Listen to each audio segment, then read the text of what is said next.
Hare Krishna. So ఇప్పుడు మనము ఆ సెకండ్ చాప్టర్, ఫస్ట్ క్యాంటోలోని సెకండ్ చాప్టర్ ని కంటిన్యూ చేద్దాం. ఓకే, సెకండ్ చాప్టర్ కంటిన్యూ చేద్దాం.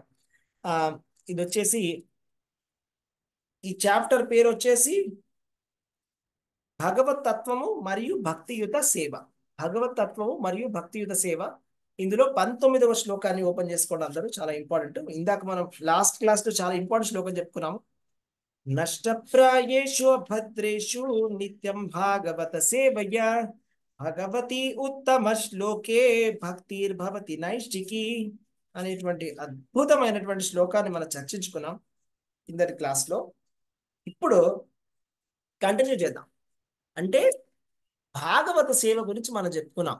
అంటే రెండు రకాలైనటువంటి భాగవతాల గురించి నేను చెప్పాను. ఎవరికైనా గుర్తుందా రెండు భాగవతాలు ఏంటి? ఒకటి పుస్తక భాగవతము ఒకటి. పుస్తక భాగవతము, ఇంకొకటి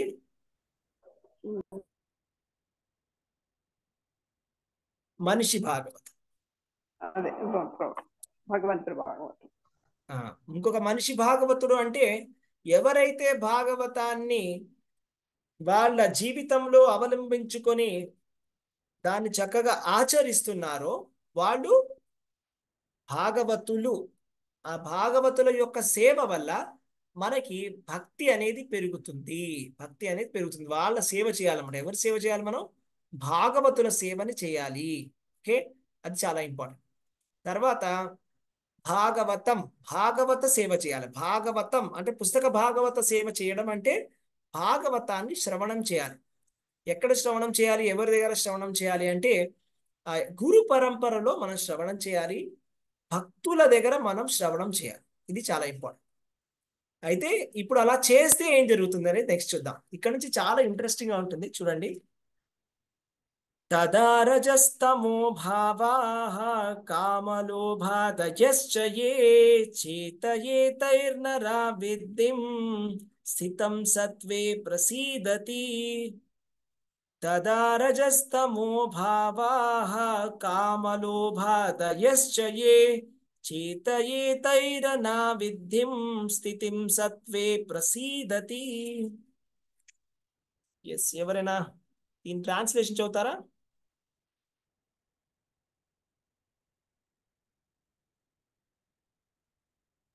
హరే కృష్ణ ప్రభు. హరే కృష్ణ, చెప్పండి. విక్షేపరహితమైన ప్రేమయుత సేవ హృదయమునందు సుస్థిరమైనంతని రజస్తమో గుణ ఫలములైన కామక్రోధ లోభములు హృదయము నుండి అదృశ్యమగును. అంతటా భక్తుడు సత్వగుణమునందు స్థితిని పొంది సంపూర్ణముగా ప్రసన్నుడగును. భాష్యం చదవమంటారా ప్రభు? అవసరం భాష్యం అవసరం, చెప్తానండి. ఓకే, ఎక్స్ప్లెయిన్ చేస్తాను. సో అసలు తదా రజస్తమో భావ కామలోభాద యశ్చయే అంటే మనలో ఉండేటువంటి ఈ కామ లోభము, రజస్తమో గుణములు, రజస్తమో గుణములు కామ లోభ ఆది ఇవన్నీ కూడా తగ్గిపోతాయి. యాక్చువల్గా మనలో ఉన్నటువంటి ప్రాబ్లం ఏంటంటే ఈ రజస్తమో గుణాలే. ఈ రజస్తమో గుణాల వల్లనే మనము ఆధ్యాత్మికంగా పురోగమించలేకపోతున్నాం. 3 గుణాలు ఉంటాయి: సత్వగుణము, రజోగుణం, తమోగుణం. ఈ రజస్సు ఏం చేస్తుందంటే మనని కర్మకాండల వైపు మనని ఆకర్షితులు చేస్తుంది. అంటే కర్మలు, ఫ్రూటివ్ యాక్టివిటీస్, అంటే కార్మికమైనటువంటి పనులు చేయాలి, కర్మ చేయాలి. అంటే ఈ పని చేస్తే నాకు ఇది వస్తుంది, ఈ పని చేస్తే నాకు అది వస్తుంది అనేటువంటి అలాంటి పనులకి మనని అట్రాక్ట్ చేస్తుంది ఈ రజోగుణం. తమోగుణం అనేది పని నుంచి వికర్మకి తీసుకెళ్ళిపోతుంది అనమాట. కర్మ అట్లీస్ట్ ఎంతో కొంత హెల్ప్ అవుతుంది. వికర్మ అనేది ఏం చేస్తుంది? మనకి పాపాన్ని ఇస్తుంది. సో తప్పుడు పనిని చేయిస్తుంది వికర్మ.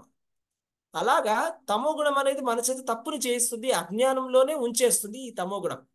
కాబట్టి ఈ రజస్తమో గుణాలు అనేవి మనకి అతీతముగా వెళ్ళిపోతాం మనం. ఏమవుతుందంటే తదా రజస్తమో భావ అంటే తదా అంటే అప్పుడు, ఎప్పుడు మీరు చక్కగా భాగవతం సేవ చేసినప్పుడు ఏమవుతుందంటే ఈ రజస్సు తమస్సు తగ్గిపోతాయి.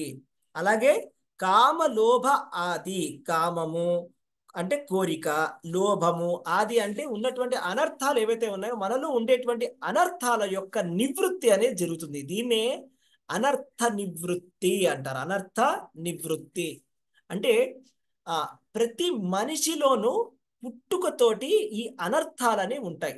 ఏంట అనర్థాలు అంటే రజస్సు తమస్సు కలవడం వల్ల మనలో కోరిక, కామము, లేకపోతే ఏదైనా కావాలి అనేటువంటి ఒక వాంఛ, లేకపోతే ఏమి పని చేయకుండా ఉండడం, సోమరితనం సోమరితనం, లేకపోతే మూర్ఖత్వం, లేకపోతే నిద్ర నిద్ర నిద్ర సోమరితనము, పని చేయకపోవడము, లేకపోతే ఎక్కువగా ఏదో కావాలనేటువంటి కోరిక, తపన, ఇవన్నీ కూడా రజస్తమో గుణాల నుంచి వచ్చినటువంటివే.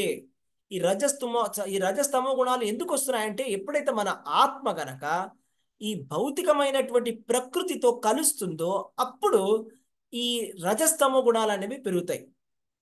ఎప్పుడైతే మనం భక్తిని చేస్తామో, ఎప్పుడైతే మనము భాగవత సేవని చేస్తామో, రెండు ఆప్షన్సే ఉన్నాయి. రెండు ఆప్షన్స్ ఏంటంటే భాగవతాన్ని మీరు వినాలి, లేకపోతే భాగవతుల యొక్క సేవని చేయాలి.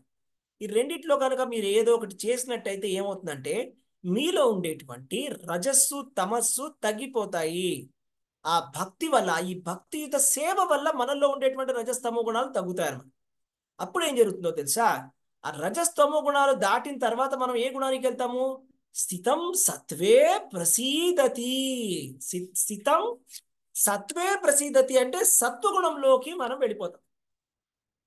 రజస్సు తమస్సు ఒక్కసారి వదిలిపెట్టిన తర్వాత మిగిలిపోయింది ఏం గుణము? సత్వగుణం. సత్వగుణంలోకి వచ్చిన తర్వాత సత్వగుణం యొక్క లక్షణాలు ఏంటంటే ప్రశాంతంగా ఉండడము, సుఖంగా ఉండడము, జ్ఞానముతో ఉండడము, ఇవన్నీ కూడా సత్వగుణం యొక్క లక్షణాలు. ఒక్కసారి సత్వగుణంలోకి వచ్చిన తర్వాత ఏమవుతుందంటే మనకి ఈ అనర్థాలు ఏవైతే ఉన్నాయో, మనలో ఉండేటువంటి కోరికలు, మనలో ఉండేటువంటి కోపము, మనలో ఉండేటువంటి లోభము, మనలో ఉండేటువంటి లేకపోతే అసూయ, ఇవన్నీ కూడా తగ్గిపోతాయి అన్నమాట, ఇంకా ఉండవు. తర్వాత సత్వగుణంలోకి వచ్చేస్తాం. సత్వగుణంలోకి వచ్చిన తర్వాత ప్రసీదతి. ప్రసీదతి అంటే చాలా ప్రసన్నుడగును అంటే చాలా సంతోషంగా, హ్యాపీగా అయిపోతాం. హ్యాపీగా, పీస్ఫుల్గా అయిపోతాం అనమాట. యాక్చువల్గా మనం హ్యాపీనెస్ వెతుక్కుంటున్నాము. ఆ హ్యాపీనెస్ అనేది యాక్చువల్లీ సత్వగుణంలో ఉంది. అది సుఖం, భౌతికమైనటువంటి సుఖం అనమాట, ప్రశాంతత. సుఖం అనేది సత్వగుణంలో దొరుకుతుంది. ఇంకా మనకి అద్భుతంగా ఆనందం కావాలి అంటే శుద్ధ సత్వానికి వెళ్ళాలి. అంటే ఇంకొక మెట్టు ఎక్కాలి. ఫస్ట్ ఏంటి? తమస్సు. రెండో మెట్టు రజస్సు. మూడో మెట్టు మంచి మెట్టు, మూడోది సత్వగుణం. సత్వగుణాన్ని దాటిన తర్వాత మెట్టు ఎక్కితే శుద్ధ సత్వానికి వెళ్తాం. శుద్ధ సత్వంలోకి వెళ్ళినప్పుడు అది భగవంతుడి ప్రేమ. అంటే ఇక్కడ మనకి భగవంతుడి పట్ల ప్రేమ అనేది మనకి తెలిసొస్తుంది. మనకి అక్కడ మనకి ఏమవుతుందంటే చాలా అక్కడ మనం భగవంతుణ్ణి తెలుసుకోవచ్చు. ఎప్పుడైతే మనము శుద్ధ సత్వంలోకి వెళ్ళిపోతామో, శుద్ధ సత్వంలోకి వెళ్ళినప్పుడు అప్పుడు మనం భగవంతుణ్ణి తెలుసుకోవడానికి మనం అర్హతని సంపాదించామన్నమాట. అంటే మనం భగవంతుడిని చూడాలి అంటే శుద్ధ సత్వంలో ఉండాలి. భగవంతుడి గురించి వినాలన్నా, భగవంతుడి గురించి తెలుసుకోవాలన్నా, ఇవన్నీ కూడా మన భౌతికమైనటువంటి ఇంద్రియాలతోటి మనం చేయలేమండి. అత శ్రీకృష్ణ నామాది నభవేద్గ్రాహ్యం ఇంద్రియైర్హి సేవన్ముఖే జీవాదో స్ఫురద్ యస్య ఆదయ అందుకని. అంటే ఏంటంటే ఈ శ్రీకృష్ణుడి యొక్క నామాలు, ఇంకా శ్రీకృష్ణుడి యొక్క లీలలు, శ్రీకృష్ణుడి యొక్క రూపం, ఇవన్నీ గ్రహించడానికి మన ఇంద్రియాల వల్ల కాదు. అత శ్రీకృష్ణ నామాది నభవేద్గ్రాహ్యం ఇంద్రియై అంటే మన ఇంద్రియాలు పట్టుకోలేవు. కృష్ణుడి నామాన్ని మన ఇంద్రియాలు పట్టుకోలేవు. కృష్ణుడి కథలని మన ఇంద్రియాలు పట్టుకోలేవు. మన మనస్సు కూడా పట్టుకోలేదు. ఎందుకంటే అది భగవంతుడి యొక్క నామము, రూపము అంతా కూడా దివ్యం. అది శుద్ధ సత్వంలో ఉంటే కానీ మనం పట్టుకోలేం. కానీ సేవన్ముఖేహి జిహ్వాదౌ అంటే భగవంతుడి యొక్క సేవను చేసినట్టయితే దేనితోటి? ఫస్ట్ నాలుకతోటి సేవ చేయాలి భగవంతుడికి. నాలుకతోటి భగవంతుడి సేవ చేయడం ఏంటండి? నాలుకతోటి భగవంతుడి సేవను ఎలా చేస్తాను చెప్పండి, ఎవరికైనా తెలుసా?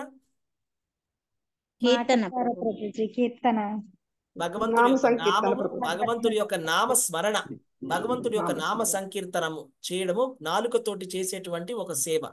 అలాగే భగవంతుడి యొక్క ప్రసాదాన్ని స్వీకరించడం కూడా సేవనే. మీకు ఒక మంచి ప్రసాదం తెచ్చిపెట్టి భగవంతుడిది మీరు తీసుకోండి అంటే మీకు అది కష్టమా, ఇష్టమా, ఈజీనా, కష్టమా చెప్పండి. ఒక మంచి చాలా ఇష్టం ప్రభుజీ. చాలా హ్యాపీ. అది భగవంతుడికి సేవ. భగవంతుడి సేవ అలా కూడా సేవ చేయొచ్చు. భగవంతుడు అలా సేవ చేయమంటున్నాడు. ఏం లేదు, భగవంతుడి ప్రసాదాన్ని తినడమే మనం చేసే ఒక సేవ. ఎందుకంటే భగవంతుడికి అర్పించినటువంటి ఆ భోజనానికి మనం తినేటువంటి భోజనానికి తేడా. అదేంటంటే యజ్ఞశిష్టాసినస్సంతో ముచ్యంతే సర్వకిల్బిషై. అంటే యజ్ఞము అంటే యజ్ఞములో మనం భగవంతుడికి మనం అర్పించినటువంటి ప్రసాదాన్ని, యజ్ఞశిష్టాన్ని కనుక మనం భగవంతుడికి అర్పించినటువంటి ప్రసాదాన్ని తిన్నట్టయితే ముచ్యంతే సర్వకిల్బిషై అంటే ఉన్న పాపాలన్నీ పోతాయి. భుంజంతే తే త్వగం పాప ఏ పచంతి ఆత్మకారణాత్ అంటే ఎవరైతే గనక తన కోసం వాళ్ళ కోసం వాళ్ళు వండుకుంటున్నారో వాళ్ళు కేవలం పాపాన్నే తింటున్నారు అని భగవద్గీతలో కృష్ణుడు అంటున్నాడు. భుంజంతే తే త్వగం పాప ఎవరైతే వాళ్ళ కోసం వాళ్ళు వండుకుంటున్నారో ఏ పచంతి ఆత్మకారణాత్ అంటే నా కోసం నేను వండుకున్నట్టయితే గనక అది పాపం తింటున్నాను, పాపం తిన్నట్టు లెక్క అంటున్నాడు కృష్ణుడు స్పష్టంగా. అదే యజ్ఞశిష్టాసిన సంతో భగవంతుడికి అర్పించినటువంటి ప్రసాదాన్ని తిన్నట్టయితే ముచ్యంతే సర్వకిల్బిషై అన్ని పాపాలు తొలగిపోతాయి. కాబట్టి నాలుకతోటి భగవంతుని సేవను చేయాలి, భగవంతుడి నామాన్ని స్మరించాలి. హరే కృష్ణ హరే కృష్ణ కృష్ణ కృష్ణ హరే హరే హరే రామ రామ రామ హరే హరే అని హరే గట్టిగా హరే. ఉచ్చరించాలి. గట్టిగా ఉచ్చరించాలి. నాలిక ఉన్నంత వరకు. అసలు కన్నడలో ఒక మంచి సాంగ్ ఉంది, మీరు విన్నారో లేదో. ఇది నరజన్మ ಬಂದಾಗ నాలుగ ఇరుವಾಗ నారాయణ ఎన్నీరు అని, నారాయణ ఎన్న బారదే అని. అంటే నరజన్మం వచ్చిన తర్వాత అంటే మనిషి జన్మ వచ్చింది కదా, నాలిగ ఇరుವಾಗ అంటే నాలిక ఉంది కదా, పనిచేస్తోంది, ఇంకా చచ్చుబడలేదు కదా, పనిచేస్తోంది, నాలుక పనిచేస్తోంది, నరజన్మ వచ్చింది, మనిషి జన్మ వచ్చింది, నారాయణ అన్న బారదే ఏ నారాయణ అనలేవా అని అంటున్నారనమాట పురంధరదాస్. ఎంత అద్భుతమైన కీర్తన చూడండి. మనం అనుకుంటాం కానీ జీవితం అనేది చాలా తాత్కాలికం. నేను చాలా వింటున్నాను, మాకు తెలిసిన వాళ్ళ యొక్క న్యూస్ ఇది అది కూడా చాలా తాత్కాలికంగా ఉంటుంది. అంటే ఎప్పుడు ఒక్క రాత్రిలో మొత్తం సిచ్యువేషన్ అంతా కూడా మారిపోతుంది. మాకు తెలిసిన వాళ్ళు ఎవరో పాపం సడన్ గా వాళ్ళకి కోమలోకి వెళ్ళిపోయారు ఒక్క రాత్రికి. ఇంకా తర్వాత వాళ్ళు పారాలిసిస్లోకి వెళ్ళిపోయి ఇంకా వాళ్ళకి చాలా ఇబ్బంది. నెక్స్ట్ ట్యూమర్లోకి వెళ్ళిపోయి చాలా డేంజరస్గా అయిపోతుంది సిచ్యువేషన్. అంటే అది సడన్ గా అయింది అట్లా. అది మనకి సమయం అనేది భగవంతుడు అందరికీ పంపించి చెప్పడు, మీకు ఇన్ని రోజులు ఉంటాయి, ఇన్ని గంటలు ఉంటాయి, ఇంత ఉంటుంది, మీకు గ్యారంటీ అని ఏం లేదు. అలా ఎవరికి గ్యారంటీ లేదండి, మనం అనుకుంటాం అంత. యాక్చువల్గా ఈ శ్లోకం భాగవతంలో వస్తుందండి. భాగవతంలో శుకుడు అంటాడు అనమాట, ఏంటంటే అందరికీ ఎక్స్పీరియన్స్ ఉంది. అపశ్యతాం ఆత్మతత్వం గృహాణం గృహమేదినాం అని. అపశ్యతాం తెలుసు, అందరికీ తెలుసు, కానీ చూడడం లేదు. అపశ్యతాం ఆత్మతత్వం తెలిసి కూడా చూడట్లేదు. పశ్యన్నపి న పశ్యతి అంటే చూస్తున్నాడు కానీ కనిపించట్లేదు. అలా ఎప్పుడైనా అవుతుందా మీకు? మీరు చూస్తున్నారు కానీ కనిపించట్లేదు, ఎప్పుడైనా అయిందా మీకు అలాగా? చెప్పండి. మీరు ఏదైనా ఒక విషయం మీ కంటి ముందే ఉంది, మీరు చూస్తూనే ఉన్నారు కానీ కనిపించడం లేదు, అలా ఎప్పుడైనా అవుతుందా?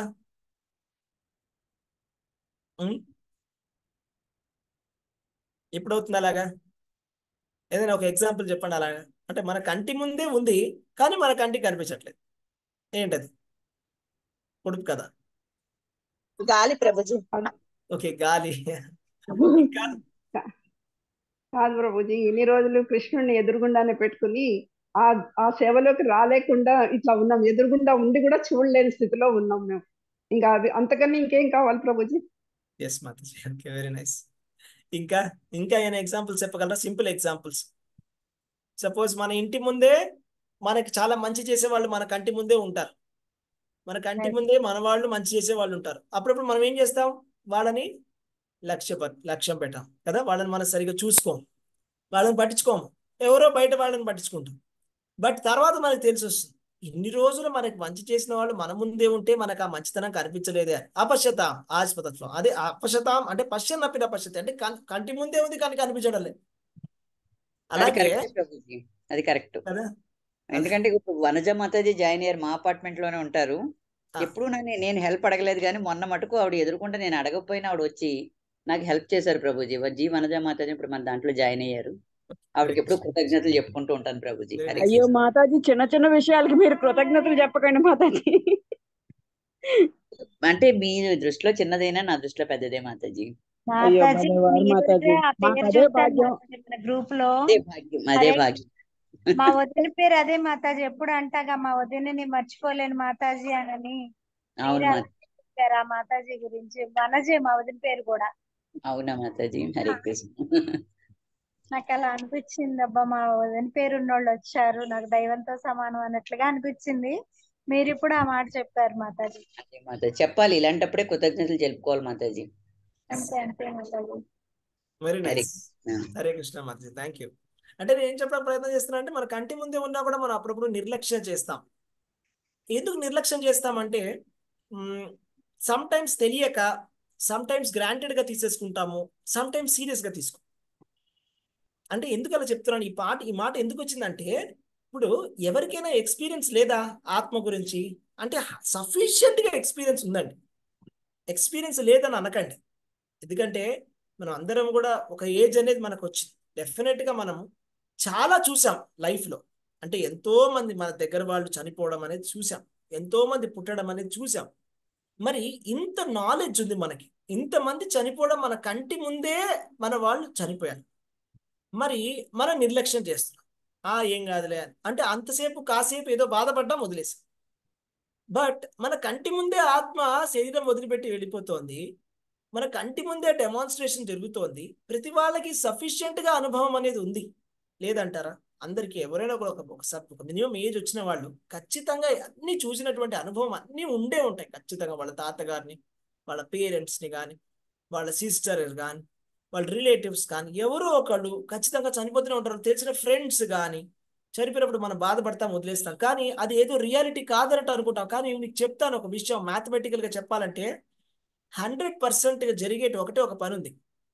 అదేంటంటే ఇప్పుడు జ్యోతిష్యం అంటే ఏంటంటే, జ్యోతిష్యం అంటే ఏంటంటే మనం ఫ్యూచర్ చెప్తారు కదా, ఫ్యూచర్ చెప్తామంటే సపోజ్ ఎవరికైనా చేయి చూపించాం అనుకోండి, వాళ్ళు చెప్పి ఇలా చూసి ఓకే మీకు 2 సంవత్సరాలు బతుకుతారు, ఇది జరుగుతుందని చెప్తారు. ఓకే, ఇప్పుడు 100% ఇది జరుగుతుందని ఎవరైనా చెప్పగలరా జ్యోతిష్యుడు? చెప్పండి. 100% అండి గ్యారంటీ అని ఎవరైనా చెప్పగలరా? చెప్పలేము. 100% చెప్పలేము. మీరు 100% సక్సెస్ అవుతుందండి మీ బిజినెస్ అని చెప్పలేము, లేదా 100% ఫెయిల్ అవుతుందని చెప్పలేము. ఏదైనా కూడా కొద్దిగా మార్పు అనేది ఉంటుంది. కానీ 100% అని ఒకటి మాత్రం చెప్పచ్చు లైఫ్లో. ఒక విషయాన్ని చెప్పచ్చు. ఏంటో తెలుసా అది? ఎవరైనా చెప్పండి. మనకు కూడా 100%. మనకు కూడా ఆ సిచ్యుయేషన్ వస్తుంది ఎప్పుడో ఒకప్పుడు. మనకు కూడా సిచ్యువేషన్ కాదు, జాతస్య హి ధ్రువ మృత్యు ధ్రువం జన్మ మృతస్య చ. అందరూ చనిపోవాల్సిందే, మృత్యు ప్రభుజీ అది కంపల్సరీ. 100% గ్యారంటీడ్. మరి అంత డేంజరస్ సిచ్యువేషన్ మన కంటి ముందే ఉంది, మనకు అనుభవం ఉంది, ఎంతో మంది వెళ్ళిపోవడం మనం చూస్తున్నాం. చూసి కూడా చూడనట్టుగా ఉన్నామంటే దాన్నే పశ్యన్నపిన పశ్యతి అంటారు. అంటే చూసి కూడా చూడనట్టుగా నిర్లక్ష్యం చేస్తున్నాం, ఏం కాదులే. కానీ ఇక్కడ వచ్చినటువంటి ప్రాబ్లం ఏంటంటే, మనం చనిపోయిన తరువాత మన చేతులు ఏమీ ఉండదు. అంటే అదైతే మనం లిఫ్ట్ ఎక్కామనుకోండి, ఆ లిఫ్ట్ తీసుకెళ్ళిపోతుందంట సో అని. జస్ట్ మనం ఎంటర్ చేస్తాం అంతే, ఎక్కడికి వెళ్తాం మనం చెప్పలేము. అలాగే మీరు ఒక బండి ఎక్కారంటే, లేకపోతే ఏరోప్లేన్ ఎక్కారంటే అది తీసుకెళ్ళిపోతుంది. ట్రైన్ మిమ్మల్ని తీసుకెళ్ళిపోతుంది, మనకి ఆపడానికి లెఫ్ట్ రైట్ తీసుకోవడానికి వీళ్ళే. అలాగే ఈ భౌతిక ప్రకృతి అనేది కూడా అలాగా ఒక్కసారి బాడీ వదిలేసిన తర్వాత ఇంకా మన కంట్రోల్ ఉండదు. అది టొయ్ అని తీసుకెళ్ళిపోయి వేరే శరీరం లోపల పెట్టేస్తుంది. అక్కడ వచ్చేది ప్రాబ్లం. మనం తీసుకెళ్లి వేరే శరీరంలో వెంటనే పెడుతుంది. కృష్ణుడు మనకి భగవద్గీతలో అన్ని చెప్తున్నాడు. ఆత్మని వెంటనే, మన ఆత్మకి చావు లేదు. అది గుడ్ న్యూస్ ఏంటంటే, బ్యాడ్ న్యూస్ ఏంటంటే చావడం కంపల్సరీ. ఇది బ్యాడ్ న్యూస్. గుడ్ న్యూస్ ఏంటంటే ఆత్మకి చావు లేదు. అంటే మనం నిజంగా చావం, ఓన్లీ ఆత్మ మాత్రమే, ఆత్మ కాదు, ఓన్లీ శరీరం మాత్రమే చచ్చిపోతుంది, శరీరం మాత్రమే పడిపోతుంది. ఆత్మ అలాగే ఇంటాక్ట్గా ఉంటుంది. మనకి కొత్త శరీరం వచ్చేస్తుంది. పోనీ బాగుంది కదా, మంచిగా కొత్త శరీరం వస్తుంది కదా అంటే, అది ఏ శరీరం అయినా ఉండొచ్చు.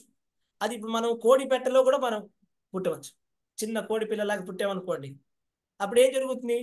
కోడి పిల్ల కింద పుట్టామనుకోండి, వాడు తీసుకెళ్ళిపోతాడు, వాడు తీసుకెళ్ళి కసక్ మంది నరికేస్తాడు. అవ్వచ్చు కదా. ఏదైనా మనం ఇప్పుడు పక్షి కింద పుట్టవచ్చు, ప్రాణుల కింద పుట్టవచ్చు, చెట్టు కింద పుట్టవచ్చు, పుట్ట కింద పుట్టవచ్చు, ఎలాగైనా పుట్టవచ్చు. ఒప్పుకుంటారు? అర్థమవుతుందా మీకు? ఒక్కసారి ఆత్మ అనేది ఒప్పుకున్న తర్వాత, పునర్జన్మ అనేది ఒప్పుకున్న తర్వాత, మనిషి జన్మ గ్యారంటీగా వస్తుందని ఎక్కడైనా ఎవరైనా గ్యారంటీ ఇచ్చారా మనకి? భగవద్గీతలో ఆయన చెప్పాడు, అప్పని భగవంతుడు కృష్ణుడు ఊరికేనా ఏమి చేయక్కర్లేదు, మీకు మనిషి శరీరం గ్యారంటీ అండి అని చెప్పాడు. ఏం లేదు ప్రభు. ఎంజం వాపి స్మరణ భావం అని చెప్పారు. ఉమ్. మనం ఏ భావంతో చనిపోతామో ఆ మనం భావంతోనే ఏం స్మరిస్తే చనిపోయేటప్పుడు ఆ భావం బట్టి మనం వేరే శరీరంలోకి వెళ్ళిపోతాం. 84 లక్షల జీవరాశులు ఉన్నాయి, ఒకటి కాదు రెండు కాదు, 84 లక్షల జీవరాశుల్లో మనం ఎక్కడికైనా వెళ్ళవచ్చు. అంటే 84 లక్షల జీవరాశుల్లో మనం దేవత శరీరంలో కూడా వెళ్ళవచ్చు. బాగా పుణ్యం చేసినట్టయితే, చాలా మంచిగా దానాలు ధర్మాలు అన్ని చేస్తే దేవతా శరీరంలో కూడా వెళ్ళొచ్చు. అదే వికర్మలు చేసినట్టయితే, తప్పు చేసి పాపాలు చేసి చేయకూడనటువంటి తప్పులు అని చేస్తే నరకానికి వెళ్ళడము, లేకపోతే కింద శరీరాలు, పశువు శరీరము, జంతు శరీరం అనేది దొరుకుతుంది. కానీ ఇది రెండు సక్సెస్ కాదు. మన దేవతా శరీరంలోకి వెళ్ళినా సక్సెస్ కాదు, లేకపోతే పశు శరీరంలోకి వెళ్ళినా సక్సెస్ కాదు, మనిషి శరీరం దొరికినా సక్సెస్ కాదు. మనిషి శరీరం అనేది సక్సెస్ టు సమ్ ఎక్స్టెంట్, అది సక్సెస్. ఎందుకంటే మనిషి శరీరం దొరికిందంటే మనం ఇప్పుడు ఈ చర్చించుకోవడానికి అవకాశం దొరికింది. అందుకే ఇంత చెప్పాను, నరజన్మ బందాక నాలుగు ఇరువాగా నారాయణ ఎన్నబారదే. మనిషి జన్మ దొరికిన తర్వాత మన భారత భూమిలో పుట్టి, ఇంత పుణ్య భూమిలో పుట్టి మనిషి జన్మ దొరికి మన నాలుక పనిచేస్తోంది అంటే, ఇప్పుడు మనం వెంటనే ఏం చేయాలి? భగవంతుడి నామాన్ని వెంటనే తీసుకోవాలా తీసుకోకూడదా చెప్పండి? తీసుకోవాలి కదా. ఎందుకంటే మనకి భగవంతుడు ఛాన్స్ ఇస్తున్నాడు అండి, బయటికి వెళ్ళడానికి ఛాన్స్ ఇస్తున్నాడు. ఈ సిస్టమ్ నుంచి బయటికి వెళ్ళడానికి ఛాన్స్ ఇస్తున్నాడు. ఈ ఈ జన్మ మృత్యువుల పరంపర ఏదైతే ఉందో, అంటే ఏదైతే ఫోర్సిబుల్ గా నాకు నచ్చకపోయినా నన్ను ఎలాగైతే ప్రకృతి తోసేస్తుందో, ఇందులోంచి బయటికి వెళ్ళే అవకాశాన్ని భగవంతుడు మనకి చాలా ఈజీగా చేతిలో పెడుతున్నాడు. భగవద్గీత ఇలా పెడుతున్నాడు మన చేతిలో వచ్చేలాగా, నీట్గా ఇలా అమృత భాండం ఇలా చేతిలో పెట్టినట్టుగా పెడుతున్నాడు. భగవద్గీత అనేది అమృత భాండం అంట. అమృత భాండం అంటే ధన్వంతరి, మీరు చూసినట్టయితే ధన్వంతరి అవతారము ఆయుర్వేద డాక్టర్లు అందరూ పెట్టుకుంటారు, విష్ణుమూర్తి ఫోటో ఒకటి ఉంటుంది, చేతిలో అమృత భాండం ఉంటుంది, చేతిలో అమృతం అన్నమాట. అలాగే భగవద్గీత భాగవతం అమృతం, అంటే అమృతం ఇది తీసుకొని మనం తాగాలంతే భాగవతం. అదే కనుక మనం ఈ భగవద్గీతని పక్కన పెట్టినట్టయితే ఏం జరుగుతుందంట? త్యక్వా అమృతం విషం పిబేత్, అంటే ఏమవుతుందంటే విషాన్ని తాగినట్టు. అమృతాన్ని పక్కన పెట్టేసి మాకొద్దు భగవద్గీత, మాకొద్దు భాగవతం, మాకు అవసరం లేదు ఇలాంటి సీరియస్ క్లాసులు, మాకు ఇంకా చాలా టైం ఉంది అనుకున్నాం అంటే విషం తాగినట్టే లెక్క అని శాస్త్రం చెప్తుంది. అంటే ఇదంతా ఎందుకు చెప్తున్నామంటే, మనము ఇదొక ప్రాసెస్. ఈ భగవంతుడి నామ సంకీర్తనము ఎప్పటి నుంచో వింటున్నాము, తాతలు ముత్తాతలు అందరూ మాట్లాడతారు, ఊళ్ళల్లో అందరికీ తెలిసినటువంటి విషయమే. ఊళ్ళల్లో మీరు ఎవరిని అడిగినా అందరికీ తెలుసు, రామనామ స్మరణ రామ భజన అందరు చేస్తారు, భగవంతుడి నామస్మరణ. కానీ ఇది అంత సీరియస్గా ఎవరు తీసుకోరు, సీరియస్గా తీసుకోరు. మనము సీరియస్గా తీసుకోవాలి, ఫిక్స్డ్గా చేయాలి. ఏదో కాసేపు మనకు నచ్చినప్పుడు భగవంతుడి నామం చెప్పాము అయిపోయింది అన్నట్టు కాకుండా, ఫిక్స్డ్గా సాధన భక్తి లాగా చేయాలి. ఆచార్యుడు చెప్పిన విధంగా, మనకు గురువు చెప్పిన విధంగా సాధన చేయాలి. సాధన అంటే ప్రాక్టీస్. అంటే ప్రాక్టీస్ అనేది చాలా పవర్ఫుల్ యాక్టివిటీ, పవర్ఫుల్ యాక్టివిటీ. మీరు రోజుకి కేవలం 10 పేజీలు చదివినట్టయితే ఏడాదికి 3650 పేజీలు చదివిన వాళ్ళు అవుతారు. ఒక్క పుస్తకం 365 సపోజ్, లేదా 300 పేజీలు అనుకోండి. అంటే మీరు సంవత్సరానికి 10 పుస్తకాలు చదవచ్చు, కేవలం రోజుకి 10 పేజీలు చదవడం వల్ల. మీకు అర్థమవుతుందా హ్యాబిట్ అనేది ఎంత పవర్ఫుల్ అనేది? అంటే ఒక సాధన, ఒక మంచి హ్యాబిట్, ఒక గుడ్ హ్యాబిట్ అనేది ఎంత పవర్ఫుల్ అంటే, మీరు చేసేది 10 పేజీలు మాత్రమే చదివినా కూడా రోజు ఏడాదికి 10 పుస్తకాలు కంప్లీట్ చేయగలుగుతున్నాం. అంటే మనం భగవంతుడి నామస్మరణ గనక జస్ట్ మా మా గురు మహారాజు జయపతాక స్వామి మహారాజు మాకు మంచి క్యాలిక్యులేషన్ చెప్తారు. ఏం చెప్తారంటే, మీరు రోజుకు ఒక మాల జపం చేసినట్టయితే భగవంతుడి నామాన్ని, నేను క్యాలిక్యులేషన్ చేసి చెప్తాను చూడండి. మీరు రోజుకు ఒక మాల జపం చేస్తే భగవంతుడి నామాన్ని, ఒక మాలలో ఎన్ని ఉంటాయండి పూసలు చెప్పండి?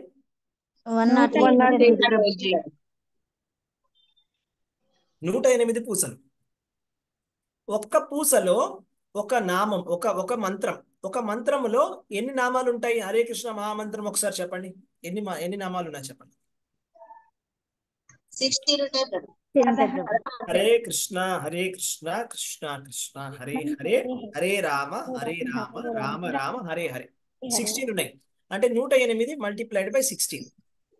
అంటే రోజుకి 1728 నామాలు చెప్పినట్టు లెక్క. ఒక్క మాల చేస్తే నేను చెప్తున్నా, ఒకటే ఒక మాల రోజుకి. 365 రోజులు కనుక చేసినట్టయితే 6,30,720 నామాలు తీసుకున్న వాళ్ళు అవుతారు. అంటే మీరు లక్షాధికారి అయిపోతారు. ఏంటి? భగవన్ నామ లక్షాధికారి. ఎప్పుడు? రోజు ఒక మాల జపం చేస్తేనే, ఒకటే ఒక మాల. అదే మీరు గనక 16 మాలలు గనక జపం చేసినట్టయితే దీన్ని మల్టిప్లై చేస్తే ఎంత వచ్చిందో తెలుసా? 1,91,520 నామాలు. మీలో ఎంతమంది 16 మాలలు జపం చేస్తున్నారు చెప్పండి? 16 మాలలు చేస్తున్నాం. చేస్తున్నాం ప్రభుజీ. లత మాతాజీ ఎవరెవరైతే 16 మాలలు చేస్తున్నారో వాళ్ళందరూ ఇక్కడ కోటీశ్వరులు. ఎందుకంటే వాళ్ళు కోటి నామాలు. హరే కృష్ణ. వాళ్ళు ఎన్ని నామాలు చెప్తున్నారు తెలుసా? క్యాల్కులేషన్ ఇప్పుడే వేశాను క్యాల్కులేటర్లో. 1,91,520 భగవంతుడి నామాలు వాళ్ళు తీసుకుంటున్నారు 16 మాలలు జపం చేయడం వల్ల. ఒక మాల తీసుకుంటే 6 లక్షలు, 16 మాలలు తీసుకుంటే 1 కోటి. కాబట్టి అంటే మనము ఎన్ని సంవత్సరాలు మనం బతికితే అన్ని కోట్ల నామాలు భగవంతుడు తీసుకున్నట్టు. అంటే మనకి తెలియకుండానే చూడండి ఎంతో బెనిఫిట్ అవుతోంది. ఇది భాగవతుల సంఘం అంటే ఇది. భక్తుల యొక్క సాంగత్యం చేయడం వల్ల వచ్చిన బెనిఫిట్ ఏంటంటే మన చేత వాళ్ళు జపం చేయిస్తారు. జపం జరిగిందంటే అంతకన్నా మేలు మనకి ఇంకా వేరే లేనే లేదు మన లైఫ్లో. ఓకే, సో కాబట్టి మనం ఇక్కడ ఏం చెప్పుకుంటున్నామంటే ఎప్పుడైతే భాగవతాన్ని చదువుతామో, భక్తిని చేస్తామో అప్పుడు మనలో ఉండేటువంటి అనర్థాలు వెళ్ళిపోతాయి. అనర్థాలు వెళ్ళిపోతే రజస్తమ గుణాలు వెళ్ళిపోతాయి. రజస్తమ గుణాలు వెళ్ళిపోతే మనలో ఉండేటువంటి కోరిక తగ్గుతుంది. కోరిక అంటే చెడ్డ కోరికలు, మంచి కోరికలు ఉండవచ్చు. భగవంతుడికి సంబంధించిన కోరికలు మంచి కోరికలు, అవి ఉండాలి. అవి కాకుండా ఉండకూడనటువంటి కోరికలు పోతాయి. నెక్స్ట్ అసూయ తగ్గిపోతుంది, కోపం తగ్గిపోతుంది. ఇలాంటి ఉండకూడనటువంటి అనర్థాలు అన్నీ కూడా మనలో తగ్గిపోతాయి అన్నమాట. ఎప్పుడు మనమైతే గనక భగవంతుడి ఈ భక్తిని గనక చేసినట్టయితే. ఓకే, ఇది మనం చెప్పుకుంటున్నాం కదా. సో కాబట్టి సత్వగుణంలోకి వస్తాం. రజస్తమ గుణం నుంచి సత్వగుణంలోకి వస్తాం. అంటే ఒక ప్లాట్ఫామ్కి వస్తాం. రజస్తమ గుణంలో ఉంటామండి. యాక్చువల్గా నేను మీకు ఒక విషయం చెప్తాను, సీక్రెట్ చెప్తాను, జాగ్రత్తగా వినండి. భగవద్గీతలో కృష్ణుడు ఆ మాట అన్నాడు. ఏమన్నాడంటే, ఈ చరాచర జగత్తులో జీవులందరూ కూడా, దేవతలు కూడా అందరూ ఈ త్రిగుణాలకి లోబడి ఉన్నారని. అంటే ఏదో గుణంలో ఉంటారు వాళ్ళు, అంతే. రాక్షసులు తమో గుణంలో ఉంటారండి. జంతువులు తమో గుణంలో ఉంటాయి. వాటికి జ్ఞానం అనేది ఉండదు. చెట్టు తమో గుణంలో ఉంటుంది, దానికి నాలెడ్జ్ అనేది లేదు, జ్ఞానం లేదు. రజోగుణంలో మనుషులు ఉంటారండి. సత్వగుణంలో దేవతలు ఉంటారండి. అది మనకి సత్వగుణంలో దేవతలు అంటే అందరు దేవతలు సత్వగుణంలోనే ఉంటారని చెప్తున్నారు.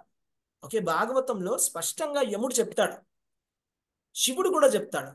ఏమంటే యముడు, రుద్రుడు, శివుడు, బ్రహ్మదేవుడు, అందరు దేవుళ్ళు కూడా సత్వగుణంలోనే ఉంటారు. మనం రజోగుణంలో ఉంటాం. రాక్షసులు తమో గుణంలో ఉంటారు.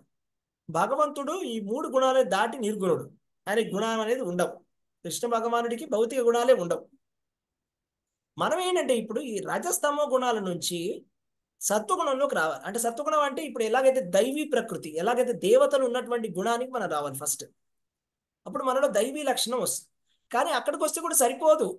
మనం ఏదో ఒక దేవత అయిపోయినంత మాత్రాన అది గొప్ప విషయం కాదు. ఫర్ ఎగ్జాంపుల్ ఎవరైనా అనుకుంటే ఇంద్రుడు కూడా అవ్వచ్చు. మీరు 100 అశ్వమేధ యజ్ఞాలు చేస్తే ఇంద్రుడు అవ్వచ్చు. ఓకే, చెప్పారు భాగవతంలో ఏం చెప్పారు తెలుసా? మీరు ధార్మికంగా 100 జన్మలు ఉన్నట్టయితే బ్రహ్మలోకానికి వెళ్ళవచ్చు. అలాగే మీరు బ్రహ్మలోకములో 100 సంవత్సరాలు చాలా చక్కగా ఎన్నో జన్మల బ్రహ్మలోకంలో ఎన్నో వేల సంవత్సరాలు చక్కగా ధార్మికంగా ఉన్నట్టయితే శివలోకానికి వెళ్ళవచ్చు. శివలోకములో కైలాసంలో మీరు ఎన్నో సంవత్సరాలు అక్కడ తపస్సు చేసి భగవంతుడి భక్తి చేస్తే వైకుంఠానికి వెళ్ళచ్చు. మీకు ప్రాసెస్ అర్థమైందా? ఫస్ట్ ధార్మికంగా 100 జన్మలు ఇక్కడ ఉంటే బ్రహ్మలోకానికి వెళ్ళొచ్చు. బ్రహ్మలోకంలో మీరు చాలా మంచిగా ఉంటే మీరు కైలాసానికి వెళ్ళొచ్చు. కైలాసంలో ఇంకా చాలా బాగా ఎన్నో జన్మలు అక్కడ ఉంటే అక్కడ నుంచి వైకుంఠానికి వెళ్ళొచ్చు. ఇలా కాకుండా మీరు ఇప్పుడే భగవంతుడి నామాలు కనుక తీసుకున్నట్టయితే ఈ జన్మలోనే మీరు వైకుంఠానికి వెళ్ళొచ్చు. మీకు ఏ రూట్ కావాలి? మీకు లాంగ్ రూట్ కావాలా, షార్ట్ రూట్ కావాలి? ఏ రూట్ కావాలి? డైరెక్ట్ రూట్ ఉంది, లిఫ్ట్ ఉంది. జస్ట్ మన ఈ జన్మలోనే కృష్ణుడు కూడా భగవద్గీతలో స్పష్టంగా క్లీన్ గా చెప్తున్నాడు, ఎవరైతే నా భక్తిని చేస్తారో, అనన్యమైనటువంటి నా భక్తిని చేస్తారో, చక్కగా నేను చెప్పినటువంటి సాధనా భక్తి అంటారు. సాధనా భక్తి అంటే ప్రతిరోజు ఒక షెడ్యూల్ ఉండాలండి. నేను ఒక షెడ్యూల్ చెప్తాను, ఇది మీరు ప్రయత్నం చేయండి, ఇలా ఫాలో అవ్వడానికి ప్రయత్నం చేయండి. ఇది ఒక షెడ్యూల్ ఏంటంటే ఇది నేను తయారు చేసిన షెడ్యూల్ కాదు, ఇది ఆచార్యులు ఇచ్చినటువంటి షెడ్యూల్ అండి. మీకు ఎంత అయితే అంత ప్రయత్నం చేయండి, నేను చెప్తున్నా. ఓకే, చేస్తే చాలా అద్భుతం, చేస్తే చాలా వండర్ఫుల్. ఏంటి ఆ షెడ్యూల్, ఏంటి అది హ్యాబిట్స్, ఎలాగా మనం షెడ్యూల్ చేసుకోవాలి రోజునంటే, పొద్దున్నే మనం అండి బ్రహ్మ ముహూర్తానికి నిద్ర లేవాలండి. అంటే రకరకాల ముహూర్తాలు, రకరకాల స్నానాలు ఉంటాయండి.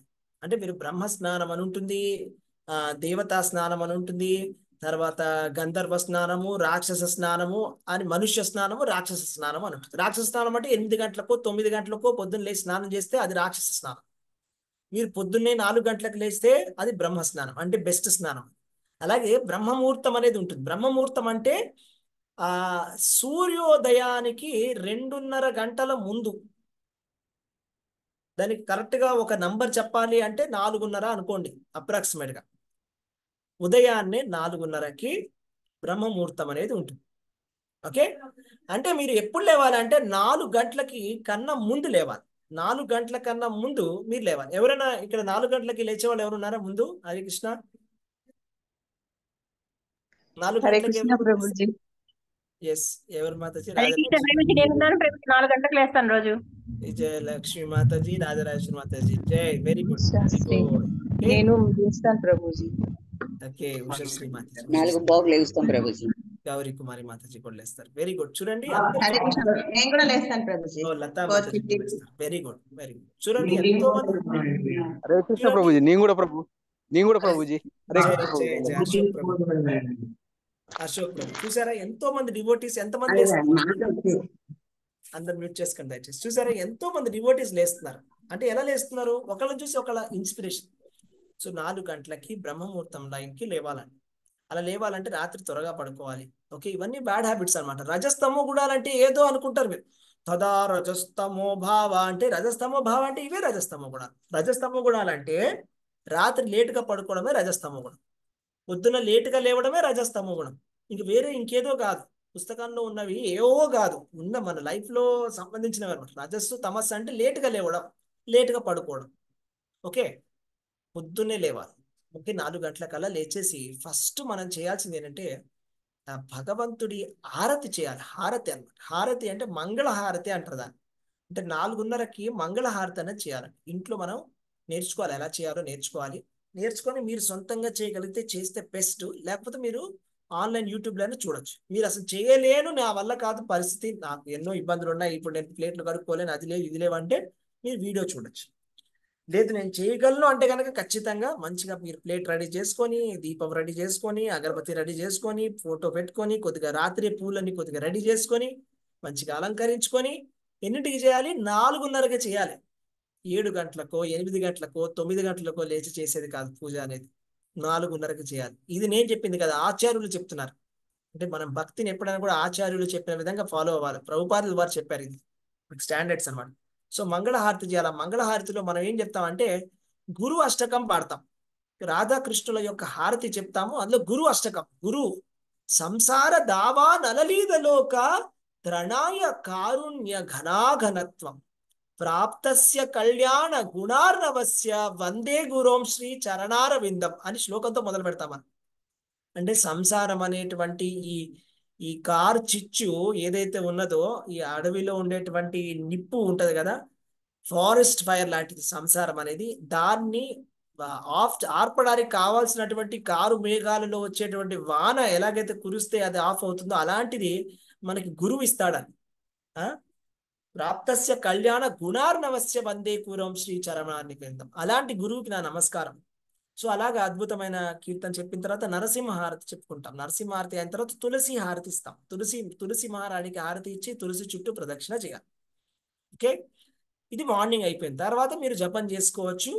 లేకపోతే తర్వాత జపం చేసుకోవచ్చు, ఆ టైంలోనే జపం చేసుకోవచ్చు. మీ కన్వీనియన్స్ ప్రకారంగా మీరు జపం చేసుకోవచ్చు. తర్వాత రోజుకి మీరు 16 మాలలు జపం చేయాలి.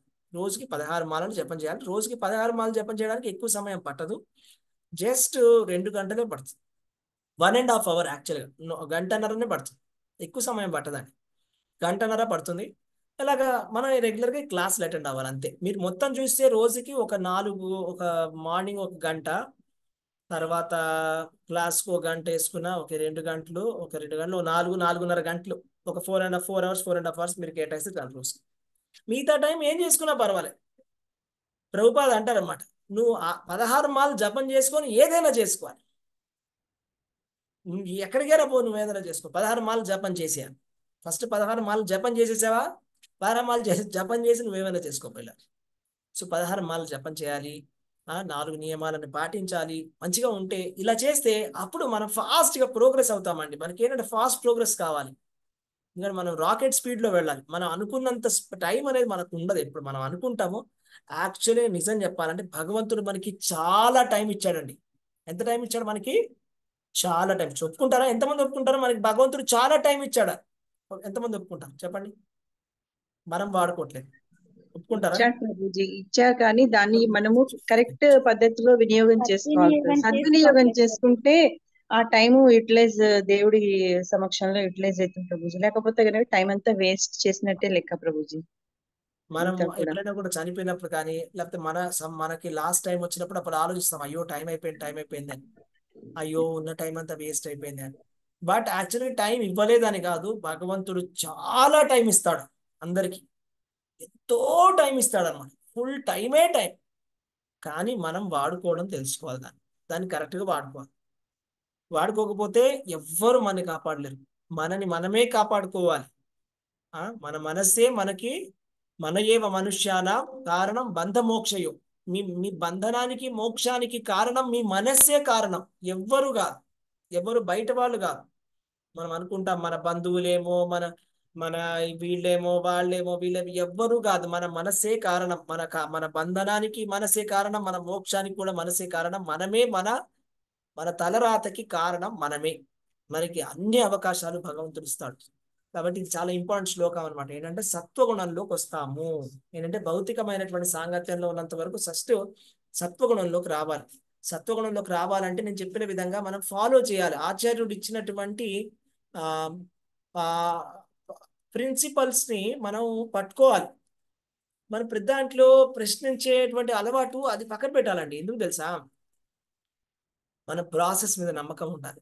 ప్రాసెస్ మీద, గురువు మీద నమ్మకం ఉండాలి.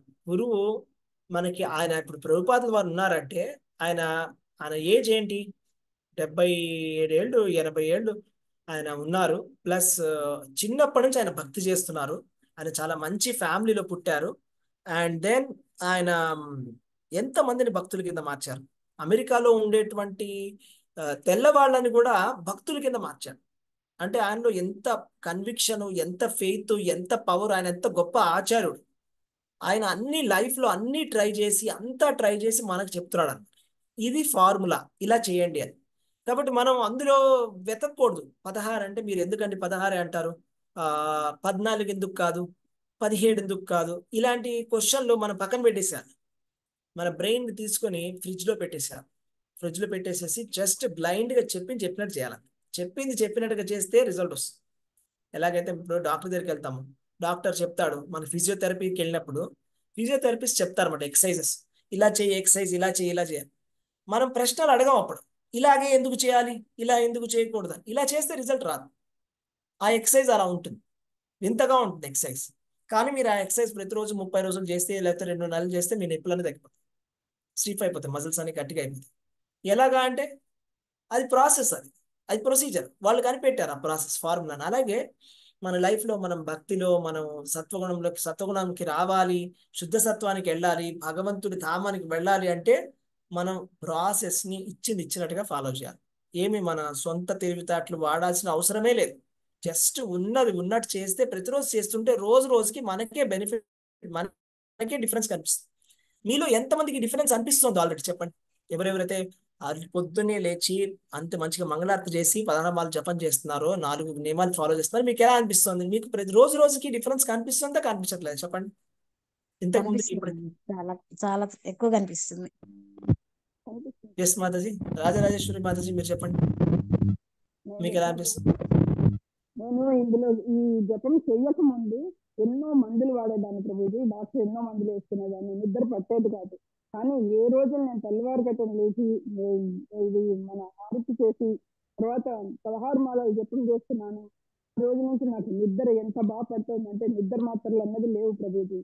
హార్ట్ ప్రాబ్లం ఉంది, హార్ట్ మాత్రలు లేవు. డాక్టర్లే ఆశ్చర్యపోతున్నారు, ఎట్లా మీరు అయ్యారు అని అడుగుతున్నారు నా డాక్టర్లు. నేను కృష్ణ, అన్నిటికీ కృష్ణనే అని చెప్తున్నాను ప్రభుజీ. ఇది నా సొంతగా జరుగుతున్నది ప్రభుజీ, నా ఒంట్లో ఇప్పుడు జరుగుతున్న పరిస్థితి ఇది. Very nice, thank you Hari Mataji. బోల్ మాతాజీ. వెరీ బాగుంది, చాలా బాగుంది మాతాజీ చెప్పిన రియలైజేషన్.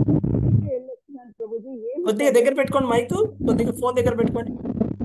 అన్ని యాత్రలకి వెళ్ళొస్తున్నాను ప్రభుజీ, ఎట్లాంటి ప్రాబ్లం లేకుండా వెళ్ళొస్తున్నాను. అది కృష్ణ కృప. కృష్ణ కృష్ణ అనుకుంటే వెళ్ళని తప్పితే ఇంకేం లేదు. ఆయనే తీసుకెళ్తున్నాడు, ఆయనే చూపిస్తున్నాడు, ఆయనే తీసుకొస్తున్నాడు అంతే Prabhuji. Very nice, very nice, very nice madam, చాలా సంతోషం. Thank you. మ్యూట్ చేసుకోండి. సో అదే మనకేంటంటే భగవంతుడు మనకి ఇంత టైం ఇచ్చి ఉంటాడండి. ఇంతనో ఇంతనో ఇంతనో ఇంత ఇచ్చాడు, అది ఫిక్స్డ్. అది మనం అనుకోవడం, మనకు అనిపిస్తుంది. చిన్నపిల్లలు అంటారు ఓ నేను ఎప్పుడు చచ్చిపోనని. చిన్నపిల్లలం కాదు కదా, మనకు తెలుసు, నాలెడ్జ్ ఉంది, మనకి సఫిషియంట్ ఎక్స్పీరియన్స్ అనేది ఉంది, మన కంటితో చూసాము, క్లారిటీ ఉంది 100%. ఇంతనో ఇంతనో ఇచ్చాడు భగవంతుడు, సమయాన్ని ఇచ్చిన దాన్ని వాడుకో. ఎలా వాడుకోవాలి? మనకు నచ్చినట్టుగా మనం చేస్తే రిజల్ట్ రాదు. మనకు నచ్చినట్టు మనం ఎక్సర్సైజ్ చేస్తే జిమ్లో కూడా మనకి బాడీ సరిగా రాదు. ఫిజియోథెరపీ కూడా డాక్టర్ చెప్పినట్టు చేయకపోతే రిజల్ట్ రాదు. మీరు ఏదైనా తీసుకోండి, కార్ డ్రైవింగ్ తీసుకోండి. కార్ డ్రైవింగ్ లో మీ పక్కన కార్ డ్రైవింగ్ కూర్చుంటాడు, పక్కన చెప్తాడు బ్రేక్ ఇట్లా వేయి, క్లచ్ ఇలా వేయి, ఇలా వేయాలి. అతను చెప్పినట్టుగా ఫాలో చేసే సిస్టమ్ కార్ వచ్చేస్తుంది మీకు త్వరలో. మీరు క్వశ్చన్లు అడిగారు అనుకోండి, ఎందుకు ఫస్ట్ గేరే వేయాలి, ఎందుకు రివర్స్ ఎందుకు వేయకూడదు, ఫస్ట్ తర్వాత నేను థర్డ్ వేస్తాను, థర్డ్ తర్వాత ఫిఫ్త్ వేస్తాను, నా ఇష్టం అంటే రిజల్ట్ రాదు. ఎక్కడైనా అంతే, ప్రాసెస్ ఫాలో చేయాలి. గురువు అందుకనే అంత ఇంపార్టెంట్. గురువు ఎందుకు ఇంపార్టెంట్? గురువు ఆచార్యుడు ఆయన స్వయంగా చేసి మనకు చెప్పాడు. స్వయం ఆచరతి ఆచార్యవాన్ పురుషో వేద అంటే, ఆచార్యవాన్ పురుషో వేద అంటే ఆయన వేదం, ఆయన శ్రోత్రియం బ్రహ్మనిష్టం అంటే, శ్రోత్రియం అంటే ఆయన విని ఉన్నాడు, అంటే వేద జ్ఞానం విని ఉన్నాడు. ఇంకొకటి ఆచరణాత్మకముగా ఆయన చేసి ఉన్నాడు, జీవితం అంతా ఆయన ప్రాక్టీస్ చేశాడు. అంటే ప్రభుపాద 80 years లో ఆయన చెప్తున్నాడు అంటే 80 years 80 సంవత్సరాలు ఆయన చేశాడు. ఆయన చూసి ఆయనకి ఎంత నాలెడ్జ్ ఉంటుంది మీరు ఒకసారి ఆలోచించండి. సపోజ్ మనకి కుకింగ్ ఒక 20 years నుంచి చేస్తున్నారు అనుకోండి, చాలా బాగా వస్తుంది. బైక్ నేను ఫర్ ఎగ్జాంపుల్ ఒక 15-20 years నుంచి నడిపిస్తున్నాను. బైక్ నేను పాటలు వింటూ మాట్లాడుతూ ఎలాగైనా నడపగలను, ఎక్స్పర్ట్ అయిపోయాను, వెరీ ఎక్స్పర్ట్, అంతే కదా. కానీ కార్ నడపాలంటే కొద్దిగా అంత ఎక్స్పర్టీస్ ఇంకా రాలేదా ఫర్ ఎగ్జాంపుల్, ఎందుకంటే అన్ని సంవత్సరాల అనుభవం లేదా. అంటే మీకు ఏదైనా ఒక విషయంలో బాగా పట్టు ఉండి బాగా అనుభవం వస్తేస్తే మీరు అందులో పర్ఫెక్ట్ అయిపోతారు. అంటే అక్కడ ఆచార్యుడు 80-80 years ఆయన చెప్తున్నాడు మనకి ఇట్లా చేయండి ఇట్లా చేయండి అని. మనం దానికి రెస్పెక్ట్ ఇవ్వాలి ఆయన చెప్పేటువంటి పద్ధతికి. ఎందుకు చెప్తున్నారో అర్థం చేసుకోవాలి. జస్ట్ బ్లైండ్ గా ఫాలో చేయాలి, క్వశ్చన్ అడగకుండా రెసిస్టెన్సెస్ ని మైండ్ లో తీసేసేయాలి. ఎందుకు ఇంత చేయాలి, అమ్మో అంత చేయాలి, అమ్మో ఇంత తక్కువ చేయాలి, ఎక్కువ చేయాలి, తక్కువ ఎక్కువ కాదు, ఇంత మినిమం చేయాలని ఆయన డిసైడ్ చేశాడు. అంటే ఇంత మినిమం చేస్తే మన మైండ్ సత్వగుణంలో ఉంటుంది అని ఆయన క్యాలిక్యులేట్ చేసి చెప్పాడు. మనం దాన్ని నమ్మాలి, అది చేసి చూస్తే మనకేంటో రిజల్ట్ తెలుస్తుంది.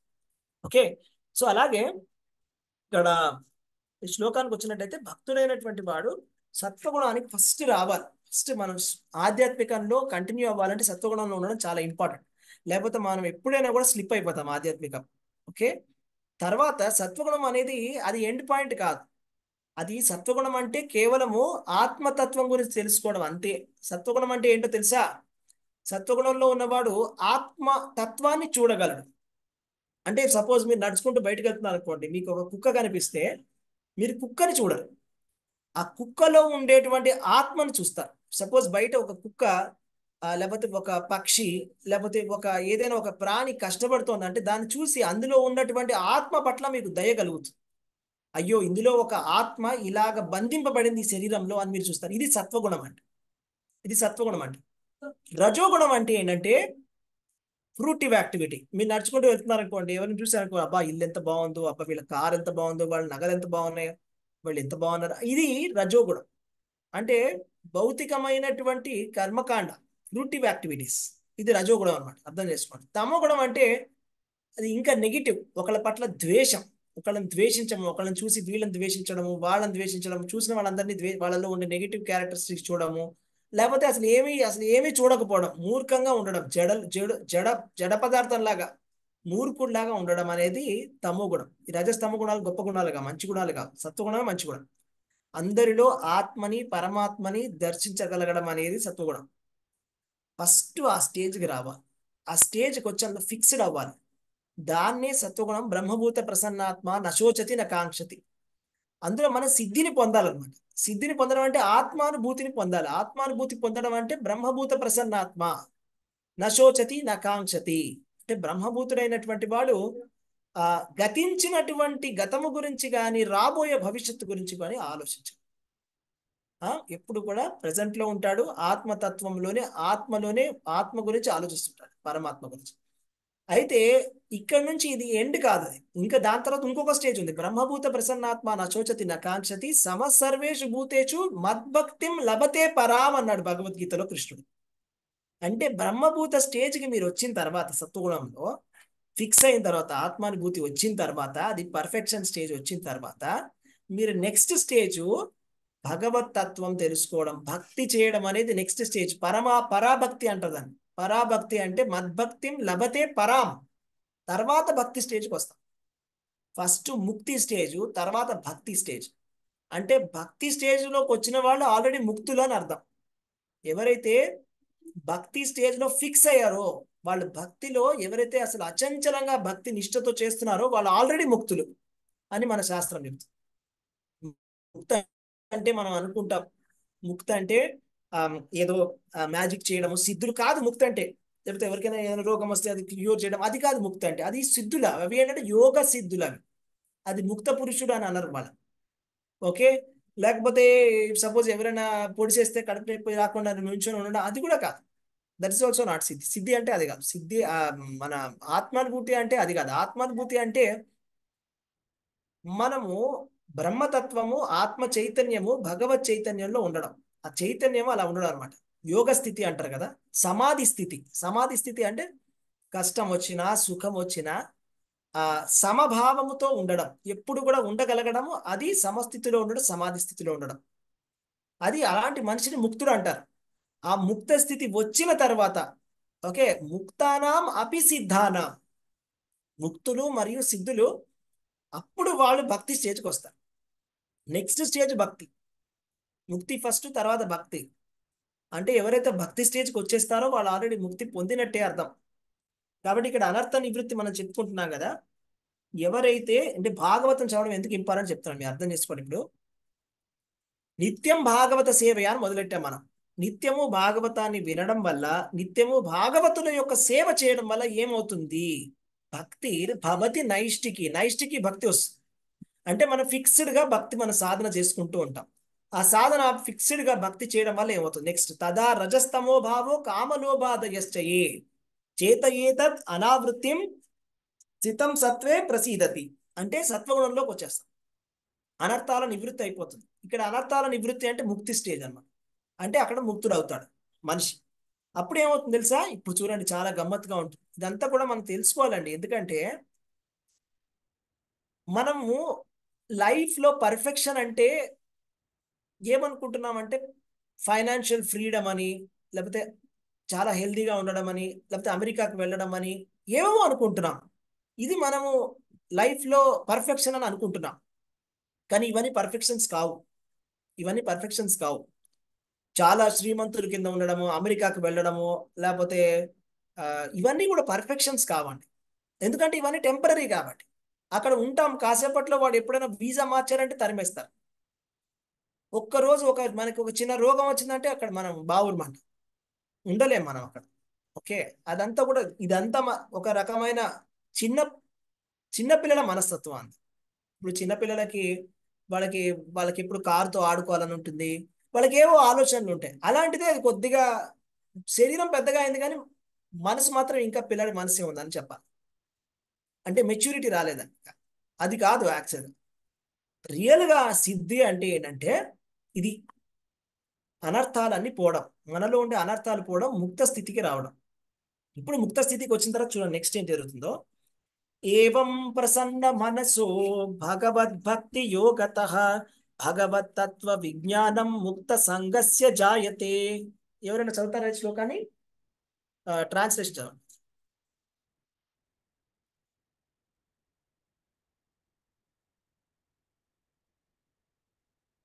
ట్రాన్స్లేషన్ చదువుతారా? 20. హరే కృష్ణ ప్రభు. ఎవరు చదవట్లేదు ప్రభు, నేను చూస్తాను.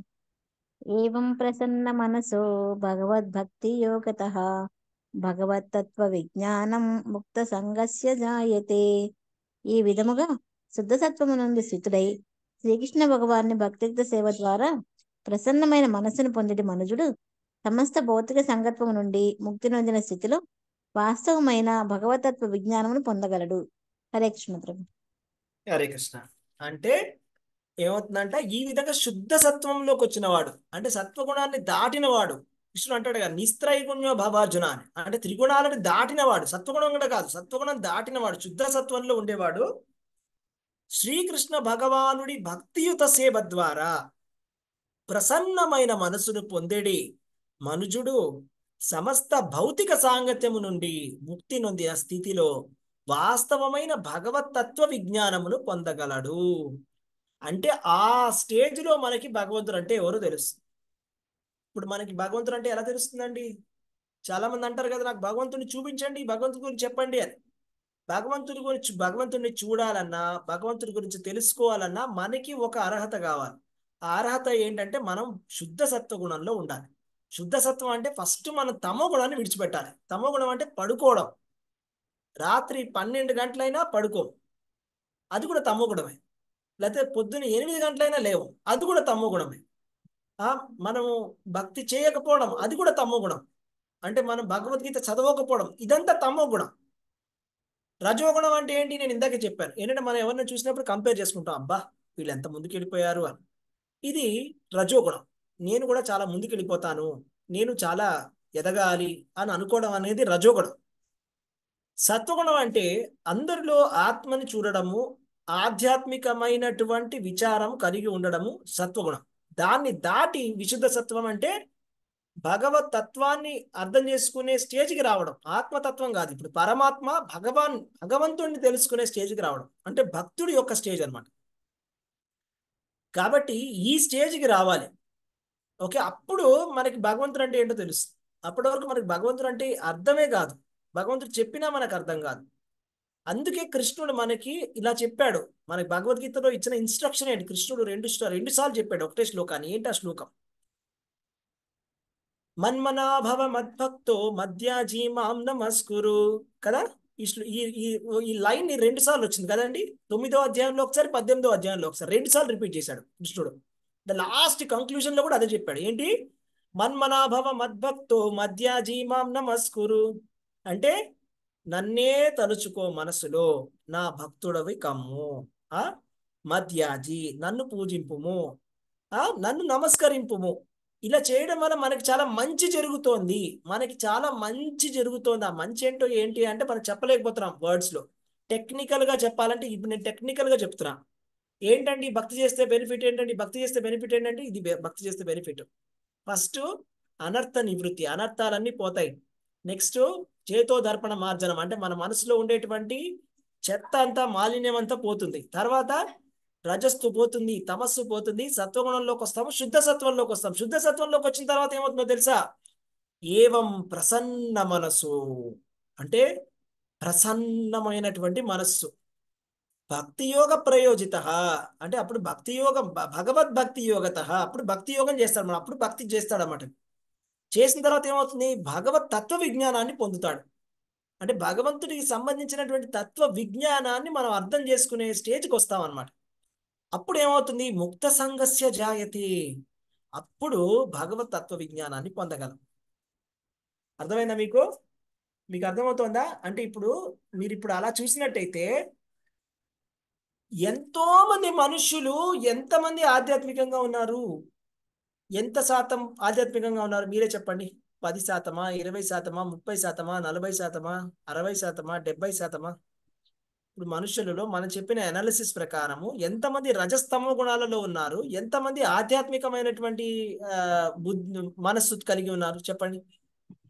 ఒక రఫ్ గా చెప్పండి.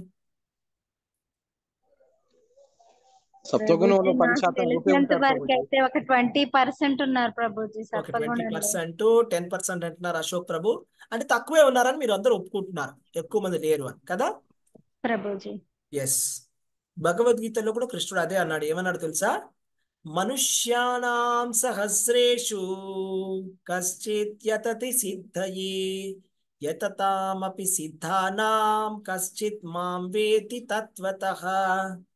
అంటే మనుష్యానాం సహస్రేషు, సహస్రేషు అంటే ఎన్నో వేల మందిలో ఒకడే. మనుష్యానాం సహస్రేషు కశ్చిత్ యతతి సిద్ధయే, ఒకడే సిద్ధిని పొందడానికి ప్రయత్నం చేస్తున్నాడు. యతతామపి సిద్ధానాం, అలా సిద్ధి పొందినటువంటి వాళ్ళల్లో, వేలాది సిద్ధి పొందినటువంటి వాళ్ళలో, యతతామపి సిద్ధానాం కశ్చిన్ మాం వేతి తత్వత, నన్ను తెలుసుకున్నవాడు ఒకడే ఉన్నాడు, ఎవడో ఒకడే. అంటే మీకు అర్థమవుతుందా ఎంత అరుదైనది ఈ కృష్ణ చైతన్యం అనేది? అరుదైనది కదా అని నేను చెయ్యను అనకండి. అప్పుడప్పుడు మనకు అలాంటి ఆలోచన వస్తుంది, ఎవరూ చేయట్లేదు, మనం ఒక్కడమే ఏదో వింతగా ఉన్నామండి, కార్టూన్ల క్యారెక్టర్ లాగా అని అనుకుంటాం. అలా అనుకోవద్దు, గ్రేట్ గా అనుకోవాలి. ఎందుకంటే కృష్ణుడు పొగుడుతున్నాడు, మనుష్యానాం సహస్రేషు కశ్చిత్ యతతి సిద్ధయే యతతామపి సిద్ధానాం కశ్చిన్ మాం వేతి తత్వతః. వేలాది వేల మంది, కోట్ల మందిలో ఒకడే సిద్ధికి ప్రయత్నం చేస్తున్నాడు. అలా ప్రయత్నించినటువంటి సిద్ధి పొందిన వాళ్ళల్లో ఒకడు మాత్రమే నన్ను తెలుసుకుంటున్నాడు. ఆ ఆ ఆ కోట్ల మందిలో మనం కూడా ఒకళ్ళము అని మనం సంతోషపడాలి, ఇంకా ప్రయత్నం చేయాలి భగవంతుడు తెలుసుకోవడానికి. ఎందుకంటే ఈ ప్రయత్నానికి ఉన్నటువంటి ఫలితము చాలా మంచి ఫలితం వస్తుంది మనకి. ఏంటా ఫలితం? ఎందుకు చేయాలి ఇదంతా? అవసరం లేదు నాకంటే ఫలితం ఏంటి తెలుసా? జన్మ కర్మ చ మే దివ్యం ఏవం యో వేతి తత్వతః త్యక్త్వా దేహం పునర్జన్మ నైతి మామేతి సో అర్జున. అంటే ఏంటి అర్థం? భగవంతుడి యొక్క జన్మని, కర్మని, లీలలని తెలుసుకోవడానికి ప్రయత్నం చేసిన వాడు ఏమవుతుందంటే వాడికి త్యక్త్వా దేహం అంటే శరీరం విడిచిపెట్టిన తర్వాత పునర్జన్మనైతి, ఇంకా జన్మలు ఉండవు. మీలో ఎంతమంది మళ్ళా జన్మ రాకూడదని కోరుకుంటున్నారు చెప్పండి ఎస్ అని? మీలో ఎంతమంది జన్మ కావాలని కోరుకుంటున్నారు? ఎంతమంది నాకు జన్మ అవసరం లేదు, వద్దు నాకు ఇంకా జన్మలని కోరుకుంటున్నారు చెప్పండి? నాకైతే వద్దు ప్రభుజీ, ఎస్. అస్సలు వద్దు. నాకు కూడా చాలా వద్దు డేంజర్ ప్రభుజీ. అండి నిజంగానే. మనం అనుకుంటాం అసలు పదం పదం యత్ విపదం న తేషాం. ఈ ప్రపంచం మంచి ప్రపంచం కాదు, ఇది చాలా డేంజర్ ప్రపంచం. ఇది నేను చెప్పట్లేదు, శాస్త్రం చెప్తుంది. భయపట్టించడానికి చెప్పట్లేదు, శాస్త్రం ఊరికే భయపట్టించట్లేదు, అలర్ట్ చేస్తుందండి. అలర్ట్. అలర్ట్ అంటే ఏంటి తెలుసా? ఇప్పుడు చిన్నపిల్లలు ఆడుకునేటప్పుడు పేరెంట్స్ కి చాలా కన్సర్న్ ఉంటుందండి. ఆ మాట మాటికి ఒరే అక్కడ తగులుతుంది, అరే ఇక్కడ తగులుతుంది అంటుంటారు. కానీ పిల్లలు అవన్నీ పట్టించుకోరు, వాళ్ళు పెద్ద అస్సలు పట్టించుకోరు, వాళ్ళు జస్ట్ ఆడుకుంటూ ఉంటారు హ్యాపీగా, రైట్? కానీ పేరెంట్స్ కి చాలా కన్సర్న్ ఉంటుంది. ఎందుకు? పేరెంట్స్ కి నాలెడ్జ్ ఉంది. సపోజ్ వీడు ఈ కార్నర్ లో కొట్టుకున్నాడు అనుకో, వాడికి ఇలా దెబ్బ తగులుతుంది, ఇలా రక్తం వస్తుంది, ఇలా కట్ అవుతుంది, తర్వాత 7 రోజులు నొప్పి వేస్తుంది, తర్వాత బాధపడతాడు, లేకపోతే ఎలక్ట్రికల్ వైర్ లో వేలు పెడితే షాక్ కొడుతుంది, డేంజర్ ఉంటుంది. ఇవన్నీ తెలుసు పేరెంట్కి, కానీ పిల్లలకి తెలియదు. అంతే కదా? సేమ్ మనం కూడా అలాగే పిల్లల్లాగా. శాస్త్రం అనేది పేరెంట్ లాగా, తల్లి, శాస్త్రం అనేది తల్లి, గురువు అనేవాడు తండ్రి. ఓకే? సో మనం శాస్త్రం చెప్పిన విధంగా, తల్లి చెప్పిన విధంగా మనం నడుచుకోవాలి. తల్లి మనకి వార్నింగ్ ఇచ్చినప్పుడు పాజిటివ్ గా తీసుకోవాలి, భయపడించడానికి కాదు చెప్పేది మనకి. ఓకే? పదం పదం యత్ విపదం న తేషాం అంటే ప్రతి అడుగడుగునా ఇక్కడ డేంజర్ ఉంది. కానీ ఎవరైతే భగవంతుడి యొక్క పాదాలని ఆశ్రయిస్తారో వాళ్ళకి లేదు అని. పదం పదం యత్ విపదం న తేషాం, ఎవరైతే నా తేషాం అంటే వాళ్ళకి లేదు. ఎవరికి? భగవంతుడి భక్తులకి లేదు పదం పదం యత్ విపదం. మనం భక్తి స్టేజ్ లోకి రానంత వరకు మనం డేంజరస్ పొజిషన్ లో ఉన్నాం. అంటే ఒక గాలిలో దీపంలాగా ఉంటుంది మన పరిస్థితి. అంటే ఒక హెల్మెట్ వేసుకోకుండా హైవే మీద నడిపినట్టు ఉంటుంది మన లైఫ్ అనేది. లేకపోతే ఒక ఇన్సూరెన్స్ లేకుండా ఉన్నట్టుగా, లేకపోతే ఎలా చెప్పాలి, ఆ, ఒక సేఫ్టీ బెల్ట్ లేని కారు ప్రయాణం లాగా అలా ఉంటుంది. అంటే ఒక సేఫ్టీ అనేది లేదు ఇక. ఎందుకంటే ఏదైనా అవ్వచ్చు ఆ మనిషికి. ఇప్పుడు భక్తుడికి కూడా అవుతుంది కష్టాలు, అందరికీ వస్తాయి కష్టాలు. ఎందుకంటే ఇది దుఃఖాలయం, ఇది మంచి ప్రపంచం అంటే ఇదేమో సుఖాలయం కాదు, ఇది దుఃఖాలయం. అందరూ కష్టాలు అనుభవిస్తూనే ఉన్నారు. కాకపోతే భక్తుడు అనేవాడు బయటపడిపోతాడు. ఎందుకంటే వాడు నీళ్ళల్లో మునిగినా కూడా వాడి దగ్గర ఒక నౌక అనేది ఉంది, అంటే వాడి దగ్గర బోట్ ఉంది. బోట్ ఉన్నవాడు తప్పించుకుంటాడు. అదే నౌక లేనివాడు నీళ్ళల్లో మునిగిపోతాడు. ఆ బోట్ మనకు అవసరం. మనం ఆశ్రయం తీసుకోమని చెప్తున్నాడు కృష్ణుడు. కృష్ణుడు ఆశ్రయము తీసుకోమని చెప్తున్నాడు. భయపడకుండా ఉండండి, ఇష్టం వచ్చినట్టు ఉండండి, భగవంతుడు లేడు, ఎవరు లేరు అని అలా ఉండమని చెప్పట్లేదు. భగవంతుడు నా ఆశ్రయం తీసుకోమని చూపిస్తున్నాడు. వెంకటేశ్వర స్వామి మనం చూసినప్పుడు బొమ్మలు ఆయన ఎట్లా నుంచుని ఉంటారైనా భగవంతుడు, ఆయన శ్రీ విగ్రహం చూసినప్పుడు ఆయన శ్రీ విగ్రహంలో చెయ్యి ఇలా కిందకి పెట్టి ఉంటారు కదా. అంటే ఏంటి తెలుసా, నా పాదాల యొక్క ఆశ్రయాన్ని తీసుకోమని చెప్తున్నాడు. నా పాదాల ఆశ్రయం తీసుకోమని స్వామి చెప్తున్నాడు అన్నమాట.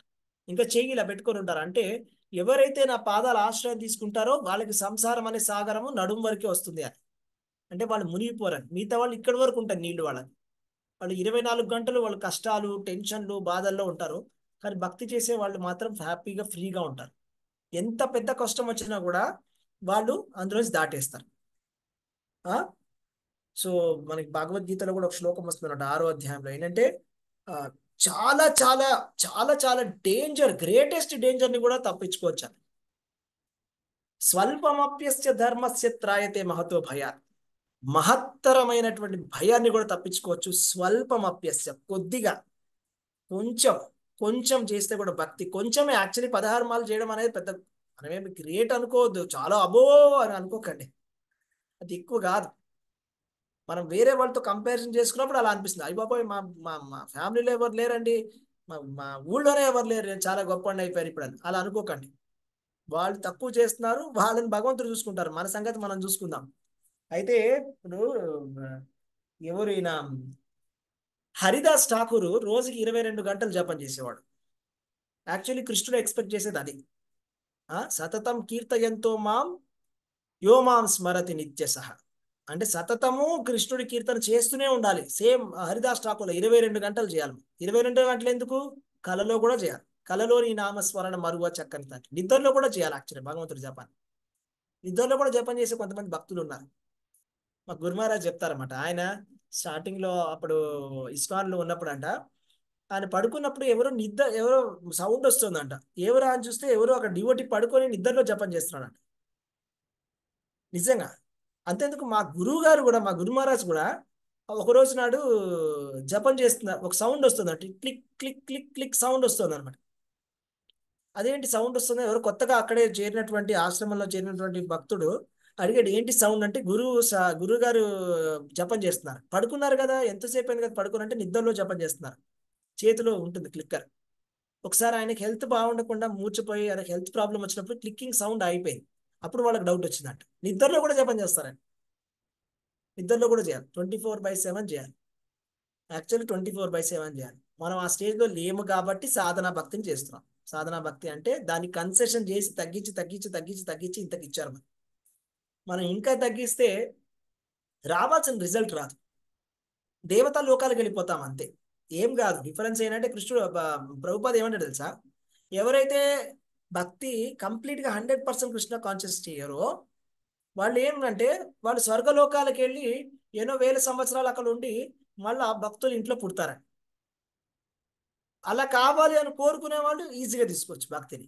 పర్లేదండి మేము ఎలాగ చేసుకుంటాం, లేదు అది కూడా వద్దు మాకు, అసలు సమస్య లేదు, మళ్ళా జన్మ అనేది వద్దు మాకు, ఈ స్వర్గలోకము వద్దు, ఏ లోకము వద్దు, మాకు ఈ జన్మలోనే కరెక్ట్గా మేము చేస్తాం అనుకుంటే కరెక్ట్గా ఫాలో చేయాలి.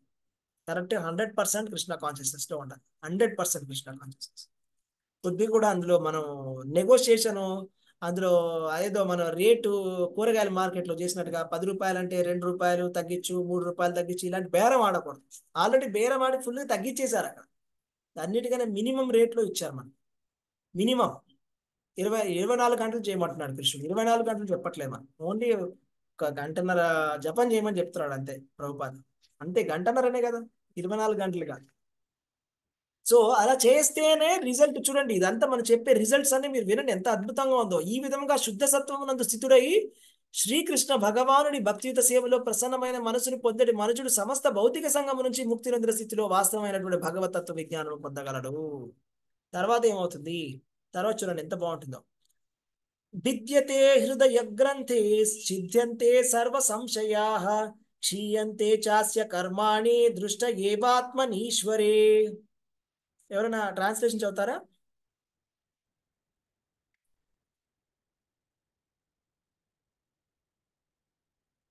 ట్వంటీ 21 ట్రాన్స్లేషన్ చదవండి.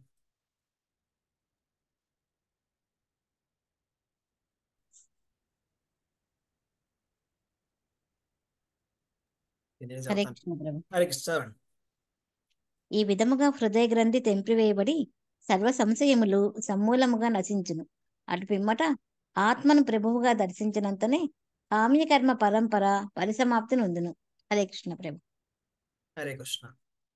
సో ఏం జరుగుతుంది ఇప్పుడు? తర్వాత హృదయ గ్రంథి తెంపవేయబడుతుంది. హృదయంలో ఒక గ్రంథి ఉంది. మన హృదయంలో ఏముంది? గ్రంథి. గ్రంథి అంటే ఏంటండి?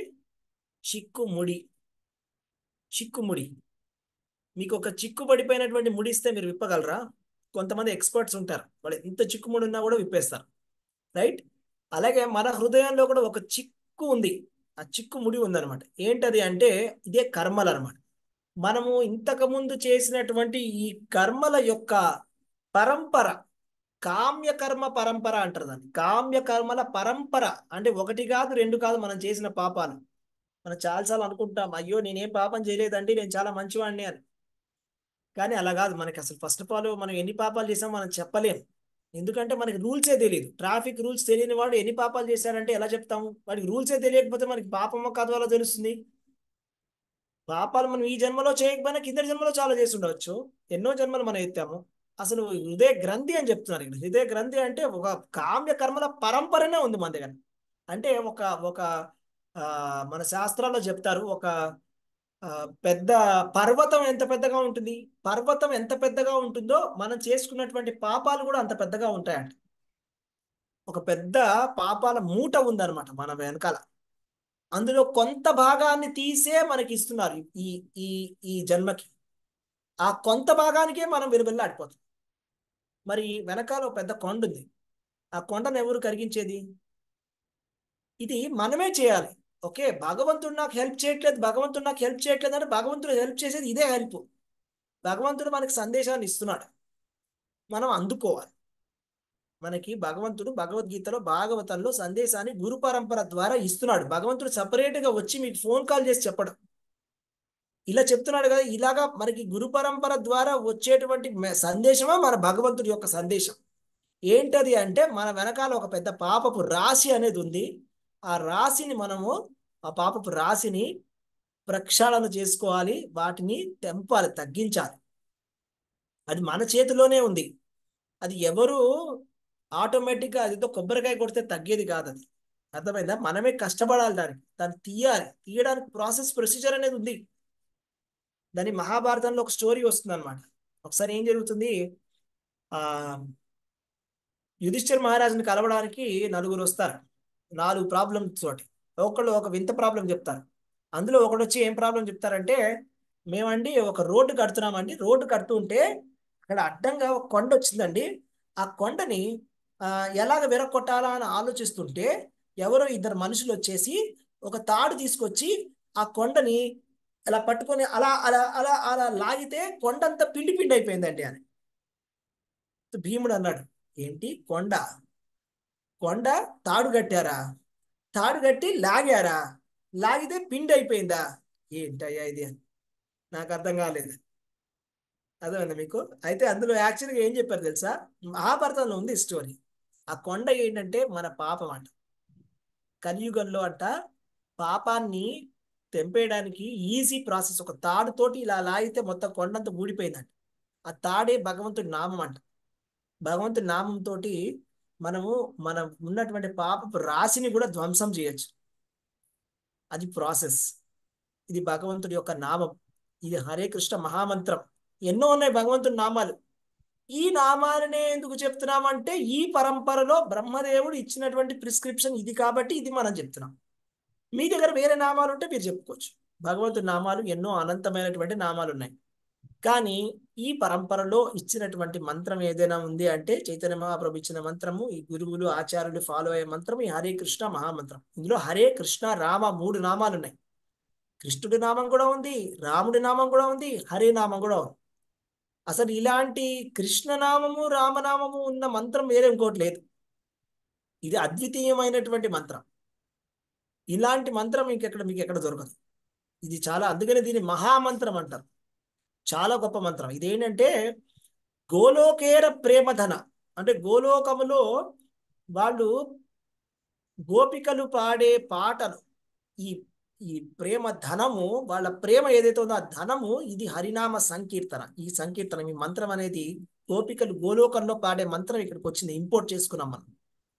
ఓకే, సో అది అలాగా ఇక్కడ హృదయ గ్రంథి అనేది ఉంది మన హృదయంలో. ఆ చిక్కుముడి ఉన్నంత వరకు మనకి ఖచ్చితంగా మన శరీరం తీసుకోవాల్సిందే. మనం యాక్చువల్గా ఏమనుకుంటాం అంటే ఏముంది, నేను వెళ్తాను గంగా నదిలో ఒక స్నానం చేస్తాను, ఏంటది ఏంటది చార్ ఘాట ఏదో అంటారు కదా, ఏమంటారు, 4 ధామ్ యాత్ర చేస్తాను, 4 ధామాలకు వెళ్ళిపోతాను, అయిపోయింది. 4 ధామాలకు వెళ్తే అయిపోదండి యాక్చువల్గా. ఓకే, అది ఏంటంటే మనకి ఎంకరేజ్ చేయడానికి అలా చెప్తారు. మన ఎంకరేజ్ చేయడానికి వేదాలలో ఫలశ్రుతి అలా చెప్తారు. మీరు అక్కడికి వెళ్ళండి, 4 ధామ్, మీరు ధామానికి వెళ్ళిపోతే వైకుంఠానికి వెళ్ళిపోతారు. ఎందుకలా చెప్పారంటే అట్లీస్ట్ మనం ఫస్ట్ మన ఇంట్లోంచి అక్కడికి వెళ్తే అక్కడ ఎవరైనా భక్తుల్ని కలుస్తాము, అక్కడ భక్తుల్ని కలిస్తే ఏదైనా ఆధ్యాత్మికంగా నేర్చుకొని అక్కడ ఆ భగవంతుడి నామాన్ని జపించడం మొదలు పెడతామని చెప్పేసి ఒక ఆశతోటి ఆ మాట. అది దాని అర్థం. ఒరిజినల్గా ఉన్న ప్రాసెస్ ఒకటే ఉన్నది, ఒకటే ప్రాసెస్ ఏంటంటే భగవంతుడి నామ సంకీర్తన. అదే ప్రాసెస్, స్టాండర్డ్ ప్రాసెస్ ఏంటంటే చనిపోయేటప్పుడు ఎప్పుడైతే మనం కృష్ణుడి నామం తీసుకుంటామో భగవంతుడి నామానికి వెళ్తాం. ఇది ఒకటే ఉన్నది ప్రాసెస్, వేరే ప్రాసెస్ అనేది లేదు. మిగతావన్నీ సపోర్టింగ్ అనమాట. అంటే మనకి అది హెల్ప్ చేస్తాయి.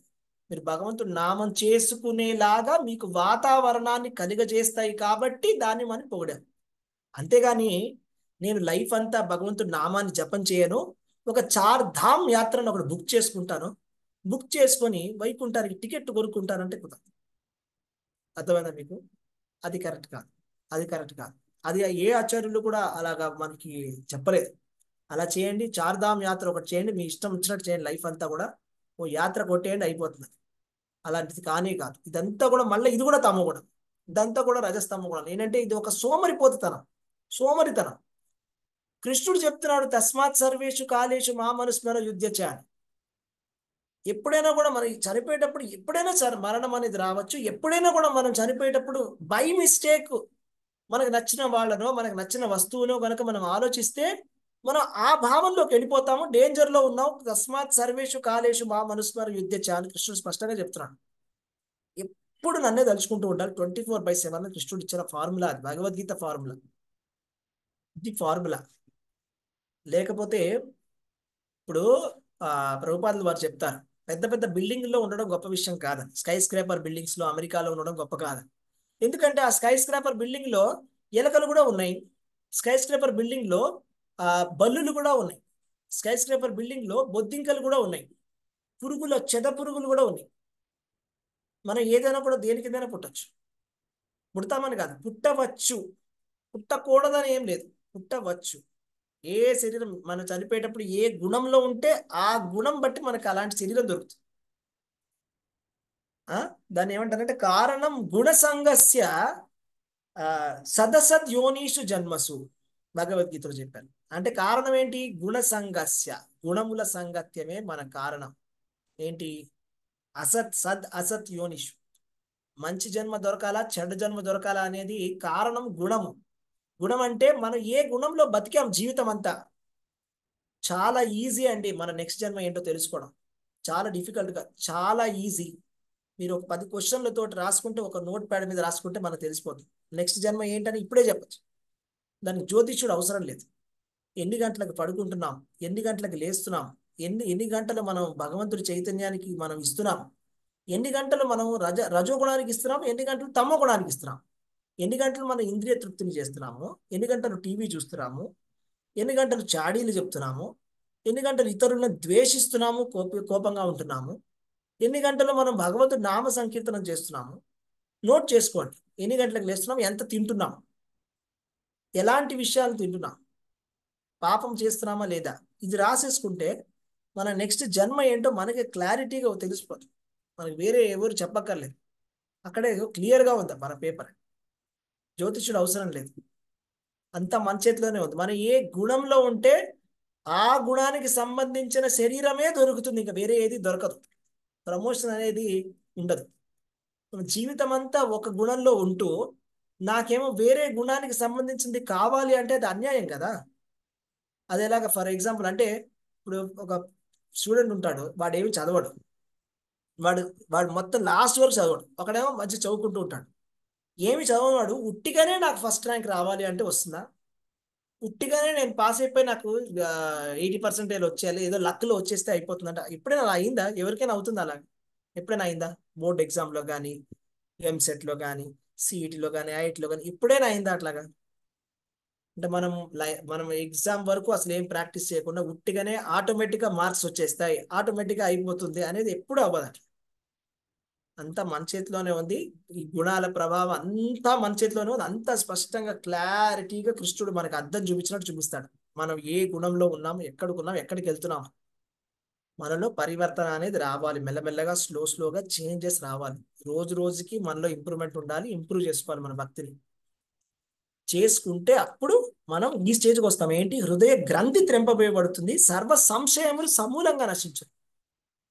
అటు పిమ్మట ఆత్మను ప్రభువుగా దర్శించినంతనే కామ్యకర్మల పరంపర పరిసమాప్తి నొందును. ఎప్పుడైతే గనక మనము మన ఆత్మ తత్వాన్ని మనం తెలుసుకోగలుగుతామో, భగవత్ తత్వాన్ని, భగవంతుడి గురించి తెలుసుకోవాలి. నేను ఆత్మనని తెలుసుకోవాలి అంటే నేను ఎవరిని? నేను జీవుణ్ణి, నేను ఆత్మని. ఆత్మకి ఉన్నటువంటి ఒకటే ఒక బాధ్యత ఏంటో తెలుసా? ఆత్మకు ఉన్న ధర్మం ఏంటో తెలుసా? భగవంతుడి యొక్క భక్తి చేయడమే ఆత్మకున్న ధర్మం. మన శరీరానికి ఉన్న ధర్మాలు ఇవన్నీ. మన పిల్లల్ని చూసుకోవడము, మన ఫ్యామిలీని చూసుకోవడం అనేది శరీరానికి కృష్ణుడు ఇచ్చిన ధర్మం. అది కూడా మనం చేసుకున్నది కాదు, గుర్తుపెట్టుకోండి. ఎవరిచ్చారు? పెళ్లి అనేది ఫార్ములాని కృష్ణుడు ఇచ్చాడు. ఈ పెళ్లి అనేది, వివాహం అనేది ఎవరు తయారు చేశారు? కృష్ణుడు తయారు చేశాడు. పెళ్లి అనేది, వివాహం అనేది. ఇప్పుడు మన ఫ్యామిలీ, లేడీస్ వాళ్ళ ఫ్యామిలీని చూసుకోవాలి, లేకపోతే వాళ్ళ హస్బెండ్ని చూసుకోవాలి. ధర్మాలన్నీ కూడా ఇచ్చింది భగవంతుడు కర్మయోగం కోసం అని. అంటే మనం మంచిగా మంచి పని చేసి భగవంతుడికి అర్పణగా, భగవంతుడి తృప్తి కోసం చేయడానికి ఇచ్చినటువంటి పని ఇది. ఎందుకు ఇచ్చాడు? మనకి మోక్షం సంపాదించడానికి ఇచ్చినటువంటి పని ఇది. అంతేగాని మన ఇంద్రియాల తృప్తి కోసం ఇచ్చిన పని కాదు. ఈ పనులన్నీ కూడా మన వివాహమైనా, పిల్లలైనా, మనకి భగవంతుడు పిల్లలు ఇచ్చినా, ఫ్యామిలీ ఇచ్చినా, ఏమి ఇచ్చినా, ఏ రెస్పాన్సిబిలిటీ ఇచ్చినా కూడా భగవంతుణ్ణి సంతృప్తి పరచడానికే వర్ణాశ్రమ ధర్మాలు అనేవి ఇవ్వబడ్డాయి. మనని మనం సంతృప్తి పరచుకోవడానికి కాదండి. యాక్చువల్గా అదే భగవద్గీతలో ఉన్న మెయిన్ పాయింటే. అది మెయిన్ పాయింటే. భగవద్గీతలో అర్జునుడు ఏమంటున్నాడంటే, నాకు నచ్చట్లేదు ఈ యుద్ధం, నేను చెయ్యను అంటున్నాడు. ఏమంటున్నాడు? నాకు నచ్చలే నేను చేయను అంటున్నాడు. కృష్ణుడు ఏమన్నాడు? నీకు నచ్చడం కాదు, నాకు నచ్చేలా నువ్వు పని చేయాలి, అప్పుడు నీకు ముక్తి దొరుకుతుంది అని ఇది చెప్పాడు కృష్ణుడు. నీకు ఈ పని ఇచ్చింది, క్షత్రియుడి కింద పని ఇచ్చింది, జన్మ ఇచ్చింది, మనిషి జన్మ ఇచ్చింది, అంత సిచ్యువేషన్ అంతా ఇచ్చింది ఎందుకోసమో తెలుసా? నిమిత్త మాత్రుడు అవ్వడానికి. నా కోసం పని చేయి, నీకు ఇచ్చిన పనిని నా కోసం చేయి, నా సంతృప్తి కోసం చేయి, అప్పుడు నువ్వు ముక్తుడు అవుతావు, లేకపోతే నాశనం అవుతావు అన్నాడు. ఒకటే మాట కృష్ణుడు. నాశనం అవడం అంటే ఇంకో జన్మ తీసుకోవడం అంతే. భగవంతుడు అంత ఓపెన్గా సీక్రెట్ చెప్పేశాడు. ఏంటి? మనకున్న పనులన్నీ ఎందుకు ఉన్నాయి? భగవంతుడి సంతృప్తి కోసం ఉన్నాయి. భగవంతుడిని సంతృప్తి పరచడానికి మనకి ఇచ్చారు పనులన్నీ. అంతేగాని అర్జునుడు చేసిన తప్పేంటంటే నాకు నచ్చట్లే అన్నాడు. నాకు నచ్చడం నచ్చకపోవడం అనేది లేదు అక్కడ క్వశ్చన్. నాకు భక్తి నచ్చట్లేదు, నాకు నామం నచ్చట్లేదు, నాకు టేస్ట్ రావట్లేదు, నాకేమో ఎక్స్టసీ రావట్లేదు, ఇది కాదు క్వశ్చన్ అక్కడ. గురువు చెప్పిన తర్వాత చేయడమే. గురువుతోటి డిబేట్ అనేది ఉండదు, ఆర్గ్యుమెంట్ అనేది ఉండదు, కృష్ణుడితోటి డిబేట్ అనేది ఉండదు. నేను చేయను, నేను చేస్తాను, నాకు నచ్చలేదు, ఎవరికి నచ్చింది వాళ్ళు చేసుకుంటారు, ఎవరికి నచ్చింది వాళ్ళు చేసుకుంటే వాళ్ళు అలా అదే ఆ డెస్టినేషన్కే వెళ్తారు. కృష్ణుడికి నచ్చిన విధంగా చెప్తే కృష్ణుడు డెస్టినేషన్కి వెళ్తారు. కృష్ణుడు నచ్చనటువంటి విషయాలు చేస్తే వాళ్ళు ఎంత చేస్తే వాళ్ళు ఆ డెస్టినేషన్కి వెళ్తారు. కానీ కృష్ణుడి దగ్గరికి వాళ్ళు రా, అంటే వాళ్ళకి పునర్జన్మ అనేది మళ్ళీ గ్యారంటీ ఉంటుంది. కాబట్టి మనము నాకెవ్వరు చూసేవాళ్ళు లేరు, అడిగేవారు లేరు, నా ఇష్టం వచ్చినట్టు నేను లైఫ్లో ఉంటాను అని ఈ యాటిట్యూడ్ ఏదైతే ఉందో అది 100% తప్పు. మనని అందరూ ట్రాక్ చేస్తున్నారు. మనం అనుకుంటున్నాం ఎవరు లేరు, ఎవరు చూడట్లేదు. తలుపులు వేసేస్తే, డోర్లు వేసేస్తే ఎవరు నన్ను చూడట్లే అని మనం అనుకుంటున్నాం. యాక్చువల్లీ సూర్యుడు చూస్తున్నాడు, చంద్రుడు చూస్తున్నాడు, నవగ్రహాలు చూస్తున్నాయి, పంచభూతాలు చూస్తున్నాయి, అష్టదిక్కులు చూస్తున్నాయి, మన మనసులో ఉండే పరమాత్మ చూస్తున్నాడు. ఇంతమంది ఉన్నారు మనం చూసేవాళ్ళు, ట్రాక్ చేసేవాళ్ళు. ఇన్ని సీసీటీవీ కెమెరాలు ఉన్నాయి మన చుట్టూ. మరి ఎక్కడ దాక్కోలేం. ఎన్ని తలుపులు వేసినా, ఎంత వేసి మన మనసులో వెళ్ళే ప్రతి ఆలోచన కూడా పరమాత్మ వింటున్నాడు. మనం చేసే ప్రతి పని కూడా కృష్ణుడికి తెలుసు. మనం ఏ ఉద్దేశంతో చేస్తున్నాం అనేది మన కృష్ణుడికి అన్నీ తెలుసు. కానీ కృష్ణుడు సర్వస్య చాహం హృది సన్నివిష్టో మత్త హృది జ్ఞానం ఆపోహనం. మనసులో ఉంటాడు కృష్ణుడు. అందరికీ బెస్ట్ ఫ్రెండ్ అట కృష్ణుడు. భోక్తారాం యజ్ఞ సపసాం సర్వలోక మహేశ్వరం సుహృదం సర్వభూతానాం జ్ఞాత్వా మాం శాంతి మృచ్చతి. కృష్ణుడు సుహృదుడు అంటే మనకి ప్రాణమిత్రుడు. మన మిత్రుడు, అతి సన్నిహితమైన మిత్రుడు ఎవరైనా మనకు ఉన్నాడంటే కృష్ణుడట. ఎందుకంటే మన హృదయంలోనే ఉన్నాడు, హార్ట్లో ఉన్నాడు, లోపల ఉన్నాడు. ఎప్పుడు మన మంచిని కోరుకుంటున్నాడు, మన మంచి కోసమే ఆలోచిస్తున్నాడు. కాకపోతే మనకున్న ప్రాబ్లం ఏంటంటే మనకి ఏది మంచి అనిపిస్తోందో, కృష్ణుడికి ఏది మనకి మంచి అనిపిస్తోందో అది మ్యాచ్ అవ్వట్లేదు. అది ప్రాబ్లం. అర్థమైందా మీకు? ఎలాగైతే ఇప్పుడు పేరెంట్స్ ఉంటారు, చిన్నపిల్లలు ఉంటారు. పేరెంట్స్కి పిల్లలకి మంచి అనేది ఇది అని వాళ్ళు డిఫైన్ చేస్తారు. ఏంటంటే వీళ్ళు కనుక బాగా చదువుకొని వాళ్ళు బాగా సెటిల్ అయితే మంచి అని. పిల్లలకి అది కాదు. వాళ్ళకి ఏంటంటే సినిమాలు తిరిగి, సినిమాలు చూసి, టైంపాస్ చేసి, ఎంజాయ్ చేస్తే అది మంచి. అంటే మిస్ మ్యాచ్ అయింది ఇక్కడ పిల్లలకి, పేరెంట్స్కి కదా. సేమ్ అదే జరుగుతుంది మనకి, భగవంతుడికి. మన మంచి ఏంటో అంటే ఆయన లెవెల్లో ఆయన చెప్తున్నాడు. మన మంచి అంటే ఏంటి అంటే ఈ జన్మ నుంచి మనం, ఈ జన్మ మృత్యు నుంచి బయటపడి భగవంతుడి ధామానికి వెళ్ళడం మన మంచి. మనకేమనిపిస్తుంది అంటే మన వాళ్ళు, నాకెవరు నచ్చిన వాళ్ళు ఎవరైతే ఉన్నారో వాళ్ళతోటే నేను ఎప్పుడు ఉంటూ, వాళ్ళతోటే నేను చక్కగా ఎంజాయ్ చేస్తూ, ఎప్పుడు ఇలాగే ఎంజాయ్ చేసుకుంటూ ఉండాలి. ఇక్కడే ఈ భౌతిక ప్రపంచంలో, ఈ మర్త్యలోకంలో, ఈ దుఃఖాలయంలోనే నేను సంతోషంగా, ఎటువంటి రోగాలు లేకుండా, ఆయురారోగ్యాలతోటి, ఐశ్వర్యాలతోటి ఎల్లకాలం అంటే ఆచంద్ర సూర్య అంటే చంద్రుడు సూర్యుడు ఉన్నంత కాలం నేను బతుకుండాలి అనేది మన కోరిక. అది కుదరదు అంటున్నాడు కృష్ణుడు. అది కుదరదు అని, అది అవ్వదు, నాట్ పాసిబుల్. అది పాసిబుల్ కాదు. ఎందుకంటే ఈ ప్రపంచాన్ని అలా డిజైన్ చేయలేదు భగవంతుడు. మనం ఏం కోరుకుంటున్నాం అంటే వైకుంఠాన్ని ఇక్కడ కోరుకుంటున్నాం. అది వైకుంఠం. మనం కోరుకునేది యాక్చువల్లీ వైకుంఠాన్ని కోరుకుంటున్నాం. అంటే ఎప్పటికీ నిత్యమైనటువంటి జీవితము, ఎప్పుడు ఆనందము, ప్రతిరోజు ఒక పండగ, ప్రతిరోజు ఉత్సవం మనం కోరుకుంటున్నాం. అది వైకుంఠం. వైకుంఠంలో అలా ఉంటుందంట, ప్రతిరోజు కూడా ఉత్సవమే అంట, ప్రతిరోజు ఉత్సవమే. అక్కడ వైకుంఠంలో అసలు ఎటువంటి బాధలే ఉండవంట, అక్కడ ఎటువంటి రోగాలు ఉండవు. వాళ్ళందరూ కూడా చాలా హ్యాపీగా ఎప్పుడు భగవంతుడి సేవలో ఉంటారు. అది మనం ఇక్కడ కోరుకుంటున్నాం. ఏంటి? ఈ భౌతిక ప్రపంచంలో కోరుకుంటున్నాం. అది ఎప్పటికీ జరగదు. ఈ విషయాన్ని మనం అర్థం చేసుకోవాలి. మెచ్యూరిటీ అంటే అదే. అది యాక్సెప్ట్ చేయడమే మెచ్యూరిటీ అంటే. ఇక్కడ అవ్వదు అని, అది ఇక్కడ అవ్వదు. ఈ ప్లేస్లో అయితే అవ్వదు. అది మన డ్రీమ్ అయితే ఇక్కడ అవ్వదు. మన డ్రీమ్ హౌస్, మన డ్రీమ్ ఫ్యామిలీ, మన డ్రీమ్ వరల్డ్, మన డ్రీమ్ లైఫ్ అనేది ఇక్కడ అవ్వదు. ఏదో ఒక రోజు పటక్ మనకి క్రాష్ అయిపోతుంది. అంతేగా, అదే కదా నిజము. సపోజ్ అంత డ్రీమ్ ఫ్యామిలీస్ ఉండుంటే మరి 100 సంవత్సరాల కింద పుట్టిన వాళ్ళందరూ ఎక్కడ పోయారు? అంతే కదండి. వాళ్ళు కూడా చాలా ఎంతో ప్లాన్ చేసుకున్నారు, పెద్ద పెద్ద ఇల్లు కట్టుకున్నారు, మంచి ఫ్యామిలీ చేసుకున్నారు, అన్ని చేసుకున్నారు. కానీ ఇప్పుడు ఎక్కడున్నారు మనుషులు? ఎక్కడున్నారు వాళ్ళు? ఎక్కడున్నారు చెప్పండి? వెళ్తే శ్మశానంలో సమాధుల కింద పడి ఉన్నారు. 100 సంవత్సరాల కింద పుట్టిన వాళ్ళు ఎవరు బతికలేరు. వాళ్ళని చూసేనే మనం బుద్ధి తెచ్చుకోవాలి యాక్చువల్గా. ఇక్కడ అది అవ్వదు అని. Permanent house, permanent family, permanent life, permanent గా హ్యాపీగా ఎప్పుడు ఉంటానని సినిమాల్లోగా మనం అనుకోవడానికి ఇది రియాలిటీ ఇది కాదు. ఇది రియాలిటీ. ఓకే, మెచ్యూరిటీ అంటే ఇది అర్థం చేసుకోండి. ఓకే, సారీ హరే కృష్ణ, చాలా హెవీగా చెప్పానేమో. హరే కృష్ణ. లేదు ప్రభు, చాలా డీటెయిల్ గా చెప్పారు ఒక్కొక్క శ్లోకం గురించి. హరే కృష్ణ. నిజంగానే త్రిగుణాల నుంచి మనం ఎట్లా బయటకు రావాలి, ఆ ముడి మనలో నుంచి ఎలా విడిపోతుంది అనేది చాలా బాగుంది ప్రభు. హరే కృష్ణ. సో చాలా అంటే చాలా ఉద్దేశం ఏంటంటే మనం తెలుసుకొని, మన నాలెడ్జ్ చాలా ఇంపార్టెంట్. శ్లోకాలు తెలుసుకోవాలి, అందరు సీరియస్నెస్ అవ్వాలి.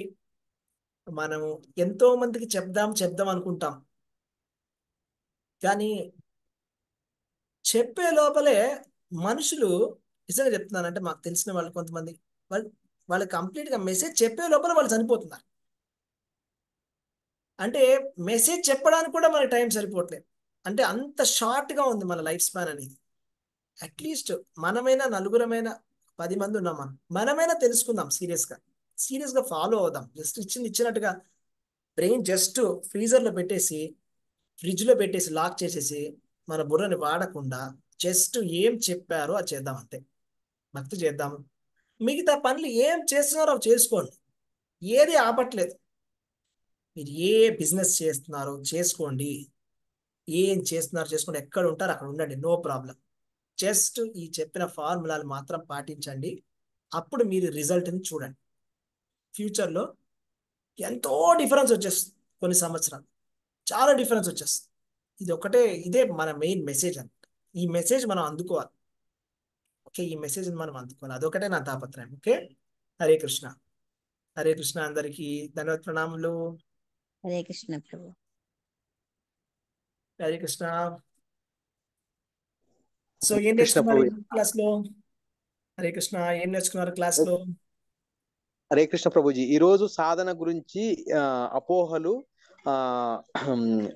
పాజిటివ్ యాటిట్యూడ్, అంటే ప్రామాణిక గురువు ద్వారా భక్తిలో ముందుకెళ్ళొచ్చు అని చెప్పేసి, తర్వాత రజో తమో త్రిగుణాల గురించి ఎలా బయటపడాలని చెప్పేసి, తర్వాత మంగళహారతి, తర్వాత దాంట్లో శ్రీ శిక్షాష్టకము, నరసింహారతి, తులసి కీర్తన, జపం 2 గంటలు, అంటే ప్రారంభ దశలో, తర్వాత గంటన్నర అవుతుంది. ప్రభుపాదుల వారు అంటే వాళ్ళు ఆచార్యులు, అంటే గురువులు, అంటే ఆచరించి తర్వాత 85 సంవత్సరాల అన్ని చేసిరని డీటెయిల్ గా సరళంగా ఈ క్లాస్ అనేది సాధన భక్తికి ముందుకెళ్ళడానికి బాగా ఉపయోగపడుతుంది ప్రభుజీ.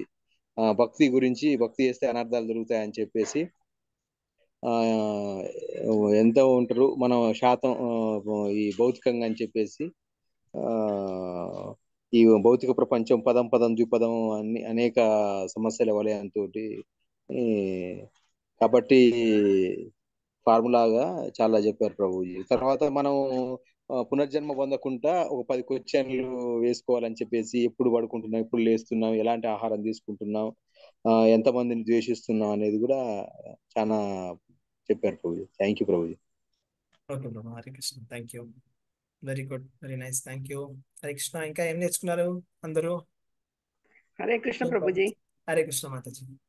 ఏంటంటే గురువులు మనకి చాలా తేలికైన మార్గం ఇస్తున్నారు. మీరు ఎక్కువ కష్టపడకుండా హరే కృష్ణ మంత్రం చెప్పుకునేసి మీరు ఈజీగా రండి అనేసి వాళ్ళు తేలికైనది, ఎంతో సులువైనది ఇస్తున్నారు మనకి.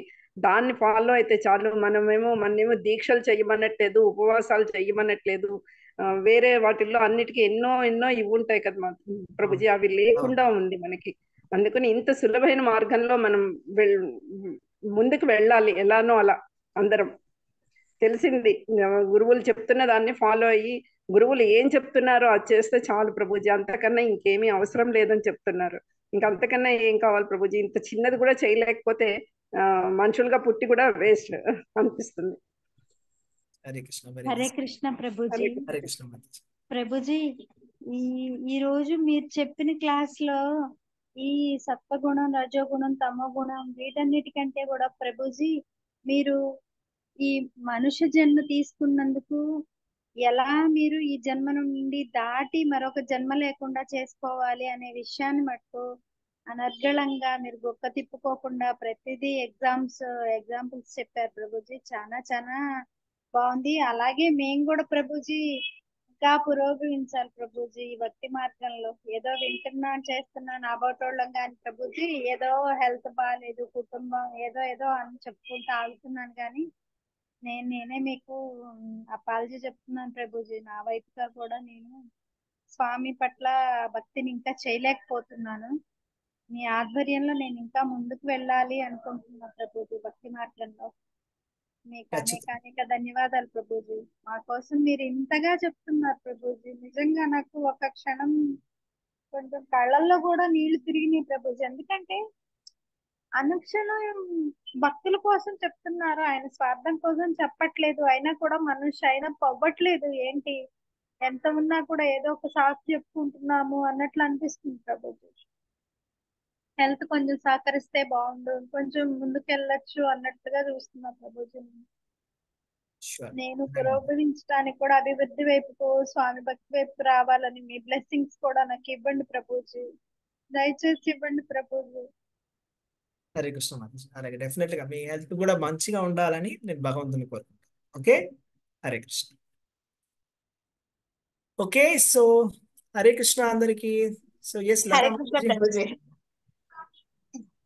కొత్త యాంగిల్ తెలిసింది ప్రభుజీ. అంటే భోగభాగ్యాలు అనుభవించేది మనుషులుగానే కాదు, ఒక బల్లిగా ఒక పురుగుగా ఈ ఈ ఈ వేళ థింక్ చేయలేం ప్రభుజీ. అదైతే చాలా రిలైజ్ ఉంది.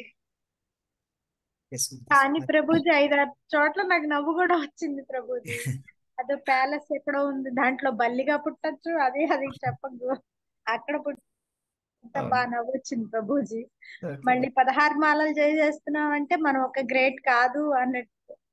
అవి కొన్ని చోట్ల అలా కొంచెం. థ్యాంక్ యూ ప్రభుజీ. థ్యాంక్ యూ మాతాజీ. హరే కృష్ణ అందరికి ధన్యవాద ప్రణామాలు. సో రేపు చాలా చాలా మంచి రోజు, రామనవమి, శ్రీరామనవమి, చాలా అద్భుతమైన రోజు. సో అందరికీ కూడా శుభాకాంక్షలు అడ్వాన్స్ లో. మీరందరూ కూడా చాలా మంచిగా భక్తి చేయండి, జపం చేయండి. సో బాగా స్వామి వారి సేవన చేయండి, భగవంతుడి సేవన చేయండి. ఆలయానికి వెళ్ళి భగవంతుడి దర్శనం తీసుకోండి. ఓకే, అందరూ కూడా చక్కగా భక్తి చేయండి. అందరికీ కూడా శ్రీరామనవమి శుభాకాంక్షలు. జై శ్రీరామ్, హరే కృష్ణ. జై శ్రీరామ్ ప్రభుజీ. హరే కృష్ణ ప్రభుజీ. దండ ప్రణాం ప్రభుజీ. హరే కృష్ణ. హరే కృష్ణ ప్రభుజీ. హరే కృష్ణ.